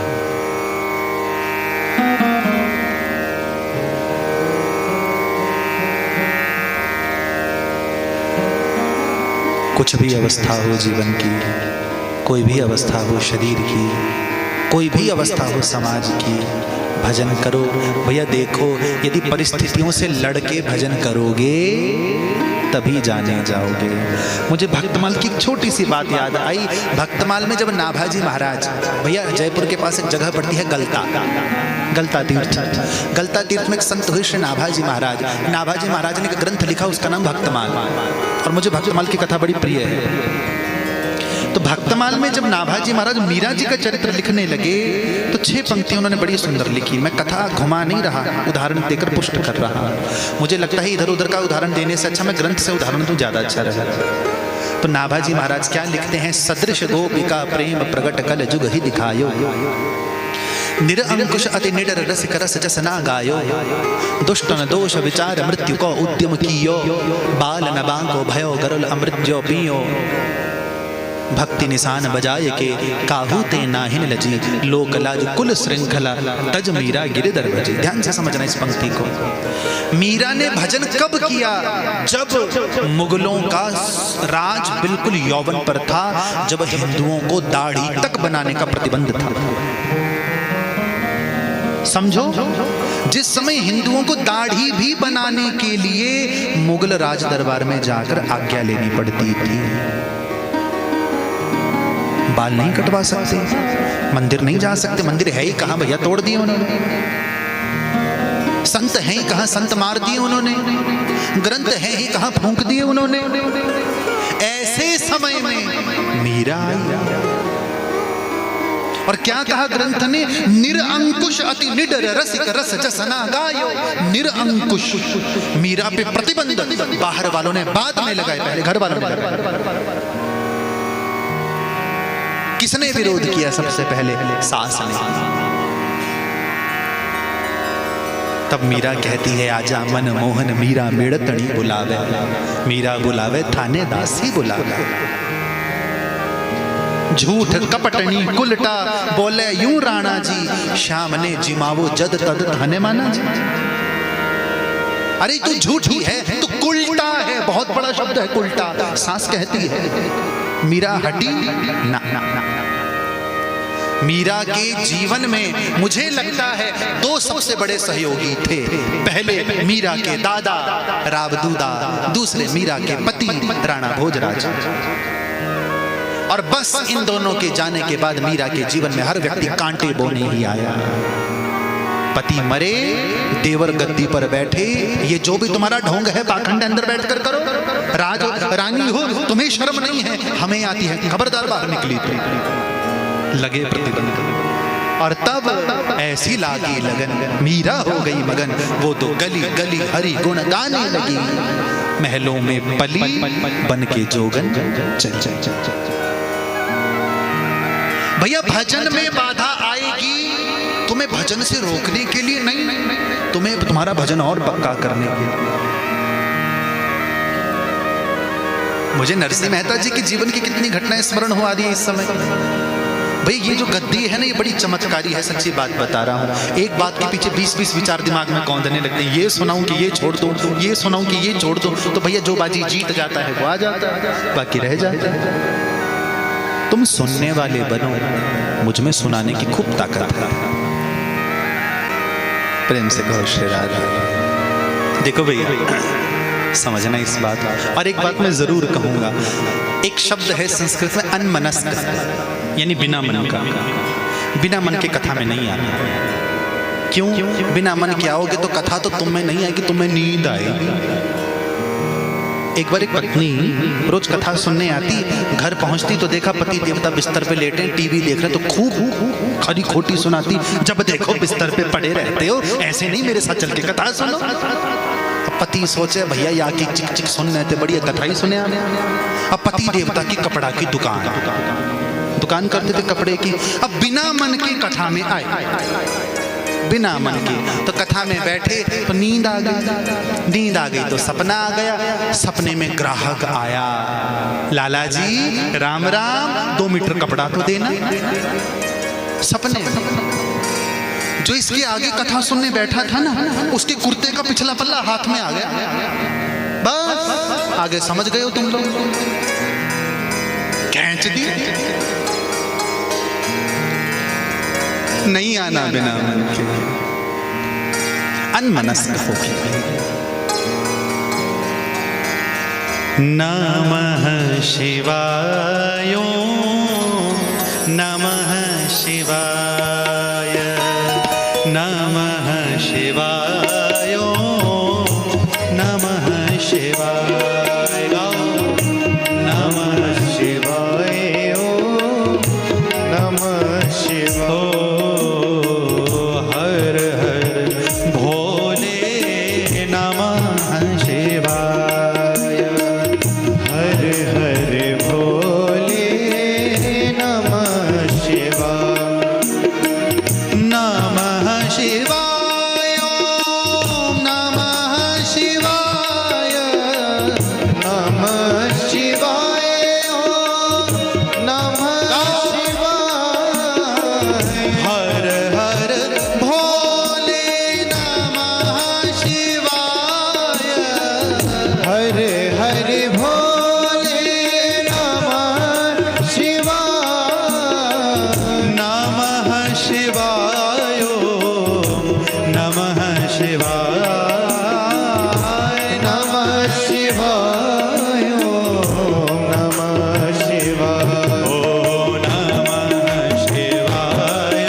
आजकल आपने एक चीज देखी होगी, बहुत से लोग आते हैं जो हमें प्रवचन देते हैं कि मूर्ति पूजा नहीं करनी चाहिए। सुना होगा आपने भी।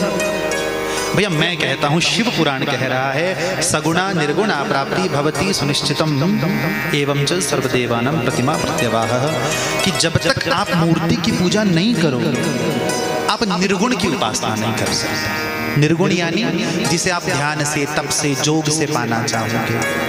तो ग्रंथ कहते हैं व्यक्ति सगुण की उपासना करे, मूर्ति की उपासना करे, ताकि वो निर्गुण का अधिकारी हो पाए। करनी है उपासना, किसी के कहने पे क्यों चलना भैया हम। अरे वीर शिवा राणा प्रताप का गूंज उठा वो नारा है, कहो गर्व से हम हिंदू हैं हिंदुस्तान। गर्व करो अपने हिंदू। अब जो बातें कहने जा रहा हूं ध्यान से सुनना, कुछ चीजें नोट करके लाया हूं आप लोगों के लिए। शिव पर क्या चीज चढ़ाने से क्या फल मिलता है और क्या क्या चीज नहीं चढ़ानी चाहिए। देखो वैसे तो शिव पे सब कुछ चढ़ता है, सब कुछ। प्रेम से कहो नमः शिवाय। कथा में शांति बनाए रखे मेरा निवेदन है। अब सुनो, शिव पर क्या चढ़ाने से क्या प्राप्ति होती है। आप शिव पर बेलपत्र या कमल चढ़ाएंगे तो लक्ष्मी की प्राप्ति होगी। अब कमल हिमाचल में तो बहुत कम अवेलेबल होते हैं, आप बाहर जाएं तो खूब उपलब्ध हो जाते हैं सुलभता के साथ। फिर क्या कहा कि यदि शिव पर 1,00,000 कमल पुष्प चढ़ाए जाएं तो अखंड लक्ष्मी की प्राप्ति होती है, जो अखंड लक्ष्मी लगभग 7 पीढ़ियों तक साथ देती है। यानी एक व्यक्ति का किया हुआ अगला 7 पीढ़ी खाई। ध्यान से समझना इस बात को। 50,000 कमल शिव पर चढ़ाए जाएं तो बड़े से बड़े रोग का नाश होता है, बड़े से बड़े। ध्यान से सुनना। और मैं अपने मन से नहीं कह रहा, शिव पुराण सामने है। यदि कोई व्यक्ति 1 करोड़ मिट्टी के शिवलिंगों का पूजन कर लेता है तो वो बहुत बड़ा अधिकारी बनता है। यहां तक कि ग्रंथ ने तो कहा वो राज्य प्राप्त करता है पार्थिव पूजन से। 1,00,000 कमल यदि चढ़ाए जाएं तो कारागार से मुक्ति मिलती है। 25,000 कमल से विवाह की बाधा दूर होती है। घी चढ़ाओ शिवजी को, शिवजी पर नहीं। ध्यान से सुनना। एक है शिवजी को भेंट करना, एक है शिवजी पर भेंट करना, दोनों में अंतर है। यदि आप शिव को घी चढ़ाते हो तो भैया ग्रंथ कहता है घी चढ़ाने से यदि कोई ऐसा बच्चा है जो तुतलाता है, वाणी में दोष है जिसके, अब आगे कुछ समझ। घी चढ़ाने से शिव को चढ़ाना है, शिव पर नहीं चढ़ाना, उससे वाणी का दोष। क्योंकि अभी मैं केवल ये बातें बता रहा हूं, शिव को चढ़ाना है। थोड़ी देर बाद वो प्रसंग आएगा शिव पर क्या क्या चढ़ाने से मिलेगा। ये अब शिव को भेंट कर रहे हो। धतूरा चढ़ाने से पुत्र प्राप्ति होती है। यदि पुत्र रोगी है तो पुत्र से स्पर्श कराकर शिव को धतूरा चढ़ाना। छोटे बच्चे बीमार रहते हैं, कई बार कारण बीमार रहते हैं। सुनना ध्यान से। और मेरा फिर से निवेदन, कथा के बाद पूछने मत ना महाराज जी क्या बताया था, क्योंकि हम भूल जाते हैं। ठीक, तो दूसरी बार बताने की दक्षिणा लगेगी, अब नहीं आएगा कोई पूछने। ध्यान से सुनना इन बात को। धतूरा चढ़ाने से पुत्र प्राप्ति या पुत्र संबंधी कोई समस्या हो उसका नाश होता है। और तुलसी चढ़ाने से, शिव पे चढ़ती है तुलसी, भक्ति प्राप्त। क्यों तुलसी चढ़ती है? शिव पुराण कह रहा है। देखो भैया, शिव के इष्ट राम, शिव के इष्ट कृष्ण, शिव के इष्ट विष्णु, विष्णु की प्यारी तुलसी। अरे जो शिव के इष्ट की प्यारी होगी वो शिव को प्यारी नहीं। शिव पे तुलसी चढ़ती है, याद रखना, कोई शंका मत करना, मैं प्रमाण दे रहा हूं आपको शिव पुराण का। तुलसी चढ़ाने से भक्ति मुक्ति की प्राप्ति होती है। चमेली, भैया देखो बहुत से पुष्प ऐसे हैं, चमेली का कहीं कहीं वर्णन आया भी है। एक जगह यहां पर शिव पुराण इतना भी कहते हैं, शिव पर चमेली का पुष्प निवेदित किया जाए, चढ़ाया ना जाए तो व्यक्ति को वाहन की प्राप्ति होती है। निवेदित करना है, बहुत लंबा चौड़ा वर्णन है। 1,00,000 चावल के दाने। अब सोचे भैया गिनने कौन बैठे, तो ग्रंथ ने इतना भी बताया कि 6 प्रस्थ में 1,00,000 चावल के दाने आ जाते। 6 प्रस्थ क्या होता है? एक प्रस्थ 760 ग्राम का होता है, यानी लगभग 5-5.5 किलो चावल। उसमें 1,00,000 चावल के दाने आ जाते हैं। यदि 1,00,000 चावल के दाने शिव पर चढ़ाए जाए तो लक्ष्मी की प्राप्ति। ठीक, 1,00,000 मूंग के दाने शिव पे चढ़ाए जाए तो सुख की प्राप्ति होती है। संतान का दोष हो घर में तो शिव पर गेहूं चढ़ाओ, शिव पुराण कह रहा है। शिव को गेहूं।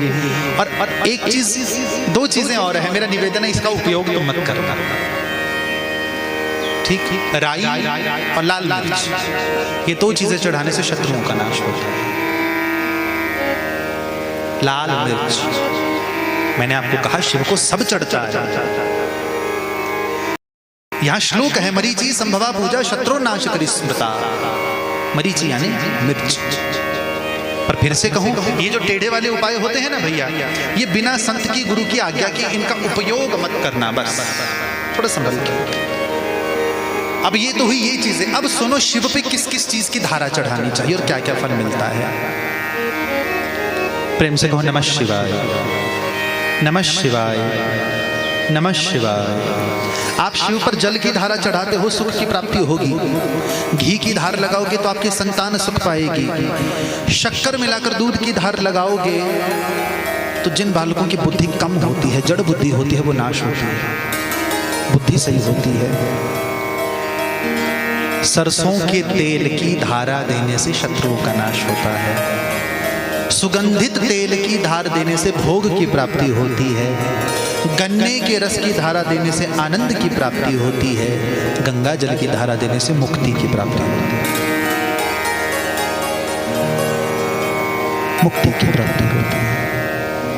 श्री ब्रह्मा जी के मन से 4 पुत्र उत्पन्न हुए, सनक, सनंदन, सनातन और सनत कुमार। ब्रह्मा जी ने चारों को विवाह आदि के लिए कहा, चारों ने मना कर दिया कि नहीं, हमको भजन में रहना है, हमको गृहस्थ में नहीं जाना। ब्रह्मा जी ने अपना क्रोध रोकने की कोशिश की, ब्रह्मा जी का क्रोध नहीं रुका। तो ब्रह्मा जी के यहां से, ध्यान से सुनना, तीसरे नेत्र से एक नीले लाल रंग का बालक उत्पन्न हुआ। यदि आपको भी लगता है ये शिव हैं, तो गलत फहमी है आपकी, क्योंकि शिव कैसे हैं? कर्पूर गौरम, वो कपूर के समान गोरे हैं। और इस ग्रंथ क्या कहता है? नीले लाल रंग का बालक उत्पन्न हुआ, जो जन्म लेते ही रोने लगा, नाम हुआ रुद्र। रोदयति इति रुद्रः। ब्रह्मा जी की देह से 10 पुत्र उत्पन्न हुए हैं। मरीचि, रक्तंगिरसौ, पुलस्त, पुलह, क्रतु, भृगुर, वसिष्ठो, दक्षश्च, दशमस्तत्र नारदः। ब्रह्मा जी की देह के दाहिने भाग से मनु, बाहिने भाग से शत्रुपा जी का प्रादुर्भाव हुआ है, जिनके आगे 5 संततियां हुई हैं, आकुति, देवहूति, प्रसूति, प्रियव्रत और उत्तानपाद। ये प्रसंग आपको हर ग्रंथ में एक जैसा मिलेगा, भागवत में भी, रामकथा में भी, देवी सब में मिलेगा। श्री कश्यप जी की जितनी संततियां हुई हैं, उनसे पूरा का पूरा ब्रह्मांड व्याप्त है। अब यहाँ प्रसंग आया जो थोड़ा बड़ा है और आज की कथा का अंतिम प्रसंग है, क्योंकि भैया आज हमको भी पता नहीं चला कि कब कथा का पूरा समय निकल गया। और सच्ची बोलूं, कथा का सबसे बड़ा आनंद ये है कि समय का पता नहीं। सच्ची बात कह रहा हूं,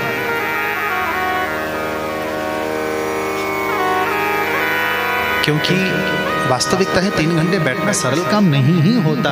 यदि रस नहीं होगा तो व्यक्ति 3 मिनट भी नहीं टिक पाएगा। रस होगा तो समय का पता नहीं चलेगा, और ऐसा होता है, आप लोगों ने बहुत बार अनुभव किया होगा। मन लगने की बात है। प्रेम से कहो नमः शिवाय, नमः शिवाय, नमः शिवाय।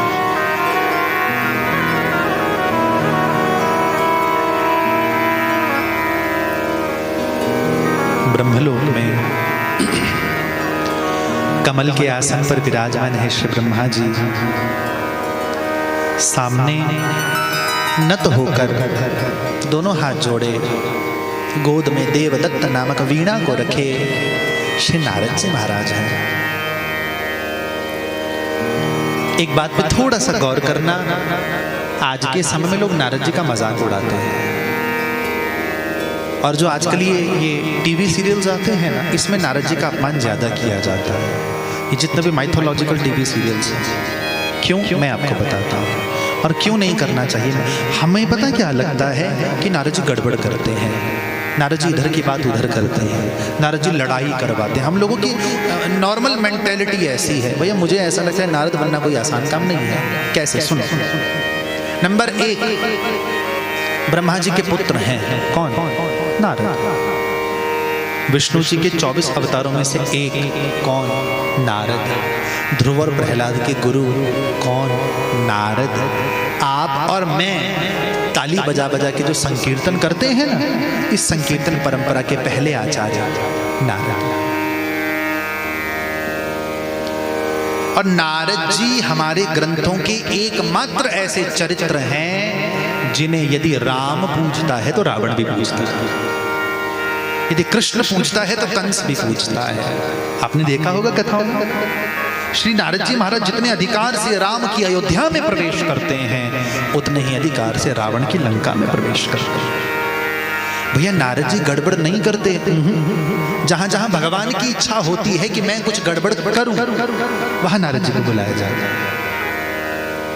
नारद, नार जमा द, नार कहते हैं पानी को और नार कहते हैं ज्ञान को। नारम ज्ञानम ददाति इति नारदः, जो किसी स्वच्छ बहते हुए पानी की तरह हमें निर्मल ज्ञान दे, वो क्या, कौन? नारद। नारद जी का अपमान नहीं करना साहब। नारद जी एक एक प्रश्न पूछ रहे हैं, ब्रह्मा जी एक एक प्रश्न का उत्तर दे रहे हैं। श्री ब्रह्मा जी यहाँ प्रसंग को आगे बढ़ाते हुए कहते हैं, पुत्र काम्पिल्य नगर में, ये आज का अंतिम प्रसंग है, फिर आरती आदि की ओर चलेंगे। अब मेरी एक दो बातें पहले ध्यान से सुनो। नंबर 1, इस दरवाजे से किसी ने प्रवेश नहीं करना। कोई प्रश्न नहीं, कोई जिज्ञासा नहीं, इस द्वार से किसी ने प्रवेश नहीं करना। क्यों? मंच पे ग्रंथ भी बैठा है, रथ भी बैठा है, अपनी अपनी मर्यादाएं होती हैं सबकी। और ये मेरा नियम रहा है, मैं लोगों को ग्रंथ स्पर्श नहीं करने देता, प्रणाम स्पर्श करके नहीं होता। दूसरा, जो भी भेंट है ऊपर नहीं चढ़ानी, मेरा निवेदन है। और ये इस कथा की बात नहीं कर रहा, हर कथा का नियम मान रहा। जब व्यास व्यासपीठ पर बैठ गया तो आगे आकर फूल पत्ती नहीं चढ़ानी, जहां स्थान मिले वहां बैठकर कथा सुननी। ये कथा का अतिक्रमण है जो आप लोग करते हो। आपकी कुछ चढ़ाने की इच्छा है, चढ़ाओ, पर कब? जब कथा शुरू ना हो। आप देरी से आए, इस चक्कर में पूरी कथा व्यथित हो, आप लगे रहो। मैं कल भी ये बात कहना चाह रहा था, पर कल लोग बहुत कम थे। इसको नियम बना लो, ठीक भैया, क्योंकि यहाँ मर्यादा के कारण ही रस्सी लगी है, ठीक है। कथा के बाद हर व्यक्ति आगे आकर माथा टेकेगा, पर मेरा निवेदन है, ग्रंथ को स्पर्श करने की आवश्यकता नहीं है। ये पंडाल इस समय इस उत्सव का सबसे बड़ा पंडाल है। किसके लिए? मेरे लिए नहीं साहब, आपके लिए। तो ये छोटा सा निवेदन है, मानना अपने घर का बालक समझ के। हमारे घर का कोई छोटा बालक भी अच्छी बात करे तो मानते हो ना, तो तुम्हारे घर का बालक हूं, इस बात को मानना। और भैया ऐसा मत सोच रहा मैं व्यासपीठ पर ही ऐसा हूं, यहाँ माता जी बीच में बैठे हैं जिनके घर में हम रुके हुए हैं, ये जानते हैं हमारा घर में भी व्यवहार ऐसा ही है, हम खूब मस्त मौला है। आपके भीतर कोई जिज्ञासा हो, आप पूछें, मिलने की इच्छा हो, मिले, कोई मना नहीं किसी को। स्पर्श नहीं करना, ना ग्रंथ का, ना रथ का, कोई आवश्यकता नहीं है। दूर से प्रणाम करो भैया। किसी भी मंदिर में जाओ, बार बार भैया कारण क्या है कि गुरुद्वारे में लोग मर्यादा से जाते हैं, मंदिरों में लिखना पड़ता है मूर्तियों को स्पर्श न करें। कारण क्या है? हम हिंदुओं की मूर्खता। देवता भी शीशे में रखने पड़ते हैं, हम हिंदुओं की मूर्खता। भक्ति नहीं है ये भक्ति नहीं है। ध्यान रखना इस बात का, ठीक है। बोले शंकर भगवान की। तो ब्रह्मा जी बोले, नारद, काम्पिल्य नगर में यज्ञदत्त नामक एक ब्राह्मण रहते थे। उन ब्राह्मण का एक बेटा था, उसका नाम था गुणनिधि। यज्ञदत्त ने गुणनिधि को वेद पढ़ने के लिए भेजा। भैया मुझे ऐसा लगता है ये जो प्रसंग है ना, बहुत से लोगों के जीवन से रिलेट करेगा। बेटा शराब पीने लगा, गुणनिधि जुआ खेलने लगा, और माँ पति से झूठ बोलती। वो घर में दिखाई नहीं दे रहा, कहाँ है? वो वेद पढ़ने गया है। माँ को लगा बच्चा है, संभल जाएगा। वो कहाँ है? वो अपने मित्र के घर पढ़ाई करने गया। झूठ बोल देती, हमेशा झूठ बोल देती। और यज्ञदत्त को क्या लगता कि मैं अपने बेटे को धन दे रहा हूं, बेटा गुरुकुल जाकर मेरी तरह वेद पाठी बनेगा। क्योंकि यज्ञदत्त को शिव पुराण ने बहुत अद्भुत विद्वान बताया है। पहले झूठ बोलकर मां से धन लेता और जुआरियों को दिया। भैया कोई व्यक्ति द्यूत में होगा, जुए में होगा, तो जरूरी नहीं रोज जीते हारेगा, और हारेगा देना पड़ेगा। तो मां से झूठ बोल बोल कर लेकर जाता।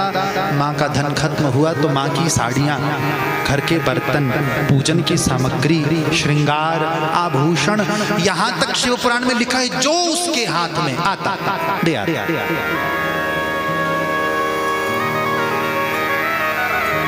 एक दिन माँ ने पकड़ा, बिठाया, सोचा समझा के देख लो, क्योंकि आप जानते बेटे का माँ से लगाव होता है, बिटिया का बाप से होता है। तो समझाती है कि बेटा, क्रोधन अस्तेस्ति तनयो स महात्मा पितेत्यलम यदि ज्ञास्यति ते वृत्तम त्वं च मम ताड़यिष्यति। तेरे पिता बड़े गुस्से वाले हैं, उनको पूरी बात का पता चला तो तुझे भी मार पड़ेगी, मुझे भी। तेरे पिता ऐसे नहीं हैं, खूब पूजा पाठ जब तक वाले हैं, पता नहीं तू कहां से ऐसा हुआ। मैं अपने पक्ष की बात करूं, मेरे भाई, मेरे पिता, तेरा ननिहाल पक्ष, सब पूजा पाठ वाले कर्मकांडी ब्राह्मण, पता नहीं तू कहां से ऐसा पापी हुआ, ऐसा भ्रष्ट हुआ। मां खूब समझाती, नहीं समझा। उल्टा इसकी आदत और बढ़ती गई। भैया शिव पुराण ने तो स्पष्ट शब्दों में कहा, मृगया मद्यपई शून्या नृत चौरे दुराचरैहि सवारदारे व्यसने भी प्राप्ते कोत्र न खंडितः। कि जो व्यक्ति शिकार में पड़ा, जो व्यक्ति जुए में पड़ा, जो व्यक्ति झूठ में पड़ा, जो व्यक्ति बुरे संग में पड़ा, वो कैसे बचा? वो नहीं बचा। सवारदारै व्यसनैरेभि कुत्र न खंडितः। कौन बचा? कोई नहीं बचा। और मुझे लगता है शायद बच सकता था यदि मां पर्दा न करती। 19 साल का हुआ, विवाह हो गया। मां को लगा पैरों में जिम्मेदारी की बेड़ियां बंधेगी तो शायद बुद्धि ठिकाने आ जाएगी। नहीं, एक दिन इसके पिता स्नान करने गए तो इसके पिता ने अपने हाथ से अपनी खूब बढ़िया बेशकीमती अंगूठी उतारी, मां को दी। रख मैं स्नान करके आता हूं। मां ने एक बर्तन में रखी, इसने देख ली, ले गई। पिता नहाकर बाहर आए, पिता भूल गए। बहुत दिन ऐसे निकल गए। पिता किसी काम से बाहर गए तो किसी जुआरी के हाथ में वो अंगूठी देखी। ये तो मेरी अंगूठी है। अब जुआरी तो पड़ गया टूटकर। तुम्हें क्या लगता है मैंने चोरी की है? तुम मुझे चोर कह रहे हो? यज्ञदत्त बोले, नहीं भैया, मैं तुझे चोर नहीं कह रहा, पर ये अंगूठी मेरे जैसी है। अब भैया जो बातें निकलने लगी वो बहुत खतरनाक थी। अरे ओ पंडित जी, चोरी नहीं की है अंगूठी, तेरे बेटे से ली है। मेरे बेटे से? मेरा बेटा तुम्हारे पास कहां से आ गया? अरे तुम तो दुर्व्यसन वाले व्यक्ति हो, दुराचारी व्यक्ति हो। वाह पंडित जी वाह, 4 वेदों का ज्ञान रखते हो, 18 पुराणों का ज्ञान रखते हो, जुआरियों के सरताज, अपने बेटे का नहीं पता? ये सुना तो यज्ञदत्त हतप्रभ रह गए, चकित रह गए। क्या? हाँ, आप ब्रह्मांड का ज्ञान रखते हो, तारों का, चंद्रमा का ज्ञान रखते हो, बेटे का नहीं पता? अरे जैसा तेरा बेटा है ना, वैसा जुआरी तो आज तक दुनिया में नहीं हुआ। रोज जुआ खेलने आता है, जब उसके पास पैसे नहीं होते तो बिना कपड़ों के उसे बांध के खूब उसकी पिटाई होती है। न हो विश्वास तो तुम्हारी पत्नी की कांजीवरम की साड़ी मेरे पास। तुम अपनी पत्नी के लिए जो सोने की मूर्तियां लाए थे मेरे पास है। तुमने पत्नी को आसाम से लाकर जो आभूषण दिए थे मेरे पास है। जो तुमने पत्नी को लाकर श्रृंगार की पेटी दी थी मेरे पास है। यहां तक कि तुम्हारी रसोई के बर्तन मेरे पास है। बड़ा चकित रहा। घर गया, मेरी अंगूठी कहां है? पत्नी से पूछा, पत्नी डर गई। किसी बर्तन में रखी होगी ना, देख लो मैं आटा गूंथ रही हूं, मेरे हाथ मैले हैं, मुझे मेरी अंगूठी दे, मुझे मिल नहीं रही। अब पत्नी का माथा ठनका। किसी काम से गए, बिना काम किए आए और आते ही अंगूठी। देख लो ना यहीं कहीं पड़ी होगी। अच्छा वो छोड़, तेरी वो नीले रंग की कांजीवरम की साड़ी कहाँ है जो मैं लेके आया था? पत्नी चुप। अच्छा छोड़, वो सोने की पुतलियां कहाँ हैं जो मैंने कश्मीर से लाकर तुझे दी थी? पत्नी चुप। अच्छा वो बड़ा अष्टधातु का भगवाना नहीं दिखाई दे रहा, कहाँ है? पत्नी चुप। और मैंने तेरे लिए पंजाब से श्रृंगार की पेटिका लाकर दी थी, पंचनद देश से, कहाँ है? पत्नी चुप। अरे पापिनी, अरे दुराचारिणी, आज तेरे कारण, उस मूढ़ के कारण, उस मूर्ख के कारण मुझे बीच बाजार में लज्जित होना पड़ा। तेरे उसकी गलती नहीं थी कि जब उसने पैर रखा उसे संरक्षण देने वाली तू थी। तब कहा होता, अरे कहती ना, चार चमाट लगा देती, चार चपत लगा देती, आज ये दुर्गति नहीं होती। अरे मेरे पितर मुझे धिक्कारते होंगे, जिन पितरों के जीवन में, जिन पितरों के वंश में कभी किसी ने पान सुपारी नहीं खाई, उनके वंश में ऐसी औलाद। धिक्कार है तुझे, तुझसे ज्यादा धिक्कार है मुझे। छोड़, तुझसे ये बात करने का कोई फायदा नहीं। ला मेरा पानी का पात्र ला कर दे। पत्नी की आंखों से झरझर अश्रुबिंदु गिर रहे हैं, आटा गूंथ रही है, भोजन की तैयारी कर रही है। आपको पानी से क्या करना है? ऐसी औलाद से अच्छा व्यक्ति बे औलाद हो। मैं छोड़ देता हूं तुम दोनों को, मुझे तुमसे कोई लेना नहीं। भैया सम्मान बहुत बड़ी चीज होती है, क्योंकि शास्त्र ने भी कहा, अपुत्रत्वं वरम नृणां कुपुत्रात् कुलपांचनात् त्यजेदेकं कुलस्यार्थे नीति रेषा सनातनी। एक दुष्ट पुत्र होने से अच्छा व्यक्ति बे औलाद है, और एक के कारण समाज में अपनी बुराई हो तो उस एक को छोड़ दो। जल लिया, संकल्प किया, पत्नी को भी छोड़ दिया, बेटा को भी छोड़ दिया। नहीं मेरा कोई लेना देना, तुम तो अपने बेटे की है ना, जा, जा, जा, जा। मैं दूसरा विवाह कर लूंगा। और विडंबना देखो, उस दिन शिवरात्रि थी। जो व्यक्ति चार पहर की पूजा करने वाला, जो व्यक्ति निराहार निर्जल शंकर की उपासना करने वाला, उसके इष्ट के त्योहार के दिन उसे इतना बड़ा सदमा मिला। भैया गुण निधि खंबे के पीछे खड़ा है, उसने सारी बातें देख ली। और 19-20 बरस का, थर थर कांपने लगा। अब तो खूब डांट पड़ेगी, पिता तो मारेंगे ही मारेंगे, माँ भी मारेगी, मैंने घर नहीं जाना। भागा, कहाँ जाता भाग के? भैया पापियों का कोई साथी नहीं। भागता भागता भागता भागता भागता भागता सांझ हुई, एक वृक्ष के नीचे बैठा, भूख लगी है। यहाँ तो मेरी माँ भी नहीं जो मुझे लाके मिठाई दे, यहाँ तो मेरा कोई रिश्तेदार भी नहीं जो मुझे धन दे। अरे धिक्कार है मुझे, मैं तो ऐसा ब्राह्मण हूँ जिसे भिक्षा तक मांगनी भी नहीं आती। काश पिता से कुछ सीखा होता तो आज काम आता। किसे पुकारूं, कहाँ जाऊं, कौन मेरी सुने? रो रहा है, पर कहावत है ना, अब पछताए हो तो क्या, जब चिड़िया चुकेगी। खूब रोया। तभी एक व्यक्ति खूब बढ़िया सुंदर वस्त्र पहन के, हाथ में थाली लेकर, थाली में पूरा पूजन का सामान, रात्रि पूजन करने चला। क्योंकि मैंने आपको कहा शिवरात्रि है, और शिवरात्रि में रात का पूजन होता है। तो ज्यों ही व्यक्ति आगे से गया, बर्तन ढका हुआ है, तो बड़ी सुंदर खुशबू आने लगी भोजन की। गुण निधि को, वाह ये भोजन लेके जा रहा, मैं चुरा लूंगा।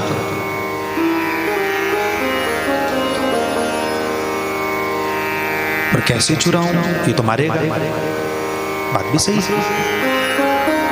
इसके पीछे पीछे चलता हूं, कभी ना कभी कुछ ना कुछ तो चुराने का मौका मिलेगा। अब उस व्यक्ति ने प्रवेश किया मंदिर में। ये मंदिर में तो नहीं गए, मंदिर के दरवाजे पर जाकर बैठ गए। रात हुई, पहला पहर हुआ, वो व्यक्ति बड़े प्रेम से शंकर का पूजन कर रहे हैं, और भी लोग बैठे हैं। इसका ध्यान केवल भोजन पर, कि मुझे बस हे भोलेनाथ सुनाने का मौका दे दे। खूब संकीर्तन हुआ, लोग खूब नाचे, क्योंकि मैंने आपको कहा शंकर को नृत्य और गान पसंद है। रात के 12-1 बजे तो लोग सो गए, आ ही जाती है नहीं। ज्यों ही सारे सोए, इसने मंदिर में प्रवेश किया। भूख के कारण नींद तो नहीं आई, दबे पांव से, अब कोई सीधा तो सोया नहीं है, जिसको जहां जगह मिली वहीं लुढ़क गया। तो किसी का हाथ इस तरफ, किसी का पैर इस तरफ, किसी का सिर इस तरफ, उनके बीच से बचता बचाता पैर बिल्कुल दबे पांव रखता रखता शिवलिंग की ओर बढ़ा। शिवलिंग के पास अंधेरा था, शिवलिंग के पास जो दिया था ना, उसकी बत्ती डगमगा रही थी। तो इसने क्या किया, झट अपना वस्त्र फाड़ा, तेल में डुबोया, बत्ती बनाई, दिया जलाया। और शंकर ने मान लिया कि इसने मेरे लिए दीपदान किया। शंकर भोला है साहा, क्योंकि जो ग्रंथ कहते हैं शिव को एक वस्तु बड़ी प्रिय है मिठाई में, क्या? मालपुआ, जिसे संस्कृत में अपूप कहते हैं। तो वहाँ लड्डू है, मालपुआ है, पेड़ा है, सब कुछ रखा है। जो जो इसके हाथ में आया कि चलो कुछ तो उठाया, यूं यूं यूं दबाया है, बाहर निकलने लगा, अचानक इसका पैर किसी के सिर से टकरा गया। कौन है? कौन है? सैनिकों पकड़ो, चोर आया, ये भागा। अब आगे आगे ये पीछे पीछे सैनिक। और वर्णन मिलता है शिव पुराण में, सैनिकों ने इतना मारा, प्राण छूट मर गया। मरा, यमदूत लेने आए, शिव जी के दूत भी पहुंचे। यमदूतों ने उसे बांधा, चल तेरा नरकों में ही स्थान है। शिवगणों ने कहा रुको, हमें से शिवलोक ले जाने आए हैं। यमदूत हंसते हंसते कहते हैं एक ऐसा गुण बता दो इसका, एक जिसके कारण आप इसे कैलाश ले जाना चाहते हो। अरे इसने तो निर्माल्य लांघा है। यमदूत बोले निर्माल्य किसे कहते हैं? अब एक रहस्य की बात बताने जा रहा हूं, ध्यान से सुनना। भगवान पर चढ़ी हुई कोई भी वस्तु उसे निर्माल्य कहते हैं। पानी हो, फल हो, फूल हो, प्रसाद हो, कुछ भी हार हो, भगवान के वस्त्र हो, यदि आप लांघोगे पाप लगेगा। निर्माल्य नहीं लांघना चाहिए। शिव के गण बोले हमें नहीं पता, हमें बस इतना पता है, नंबर 1 आज शिवरात्रि है, ये सुबह से भूखा है। नंबर 2 इसने मंदिर के दरवाजे पर बैठकर पूरी रात की पूजा देखी है। और नंबर 3 इसने अपना वस्त्र फाड़कर शिव के पास दिया जलाया। यमदूत बोले अरे आप भी भोलेनाथ की तरह भोले ही हो, ये कोई दीपदान करने थोड़ी गया था, चोरी के लिए गया था, हमको कुछ नहीं पता। इसने शंकर के पास दिया जलाया, किसी भी भाव से जलाया, शंकर ने स्वीकार ले गए शिव और कहा ये राजा बनकर पैदा होगा। यमदूतों का माथा फटा ठनका, यमदूत भागे भागे यमराज के पास गए। प्रभु ऐसी ऐसी घटना हमारे साथ हुई।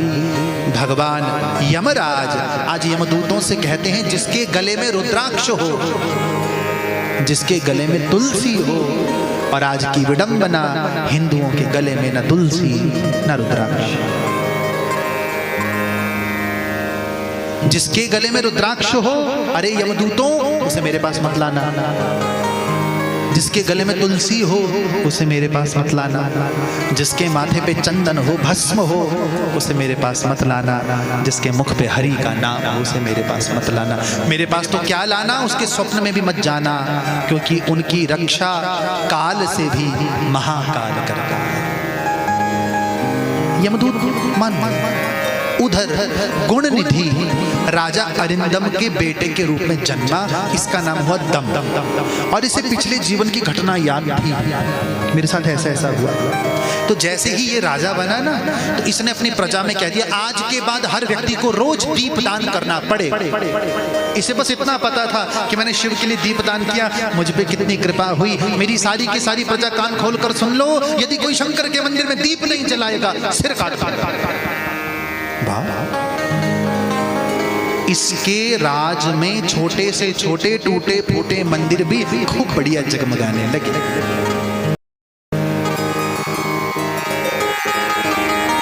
खूब बढ़िया।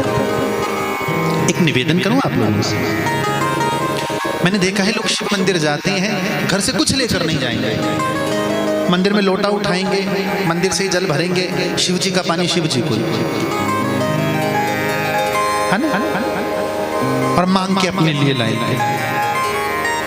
ऐ श्याम पिया घन श्याम पिया कभी मेरे घर तुम आ जाना, जो रूखा सूखा दे डाला उसको 56 करके जाना। यदि खाली हाथ मंदिर गए हो, मेरा निवेदन मंदिर से जल लेकर शिव जी पे मत चढ़ाना। क्यों? सुनो, हमारे घर में जो पानी होता है ना, हमारे घर का, उसमें हमारे पितरों का वास होता है, और हमारे घर में जो अन्न होता है उसमें देवताओं का वास होता है। तुम घर से जल ले जाकर शिव पर डाल रहे हो, मतलब तुम्हारे पितर तुम्हारे ऊपर प्रसन्न हो रहे हैं। उपाय, तुम घर से अन्न भली एक मुट्ठी चावल शंकर को जाकर चढ़ा रहे हो, तुम्हारे घर के देवता प्रसन्न हो रहे हैं। और मुझे लगता है इससे अलग सेवाएं भी करनी चाहिए। जैसे कोई जरूरत नहीं जल चढ़ाने की, कोई जरूरत नहीं मंदिर में भंडारा लगाने की, सोने चांदी के छत्र चढ़ाने की। कभी मंदिर जाओ, झाड़ू उठाओ, सफाई करो। मंदिर को जाने वाला रास्ता है, दोनों तरफ घास लगी है, करो साफ। मैं नहीं कह रहा भाई, मैंने स्कंद पुराण में ये सारी की सारी बातें पढ़ी है। जो मंदिर को स्वच्छ भी करता है उस व्यक्ति के जीवन में रोग नहीं आते। हाँ, रोग नहीं आते। तो इसके राज में हर व्यक्ति दीपदान करता है। ये काशी चला गया तप करते हैं। कौन? दम दम दम, जो पिछले जन्म में गुणनिधि था।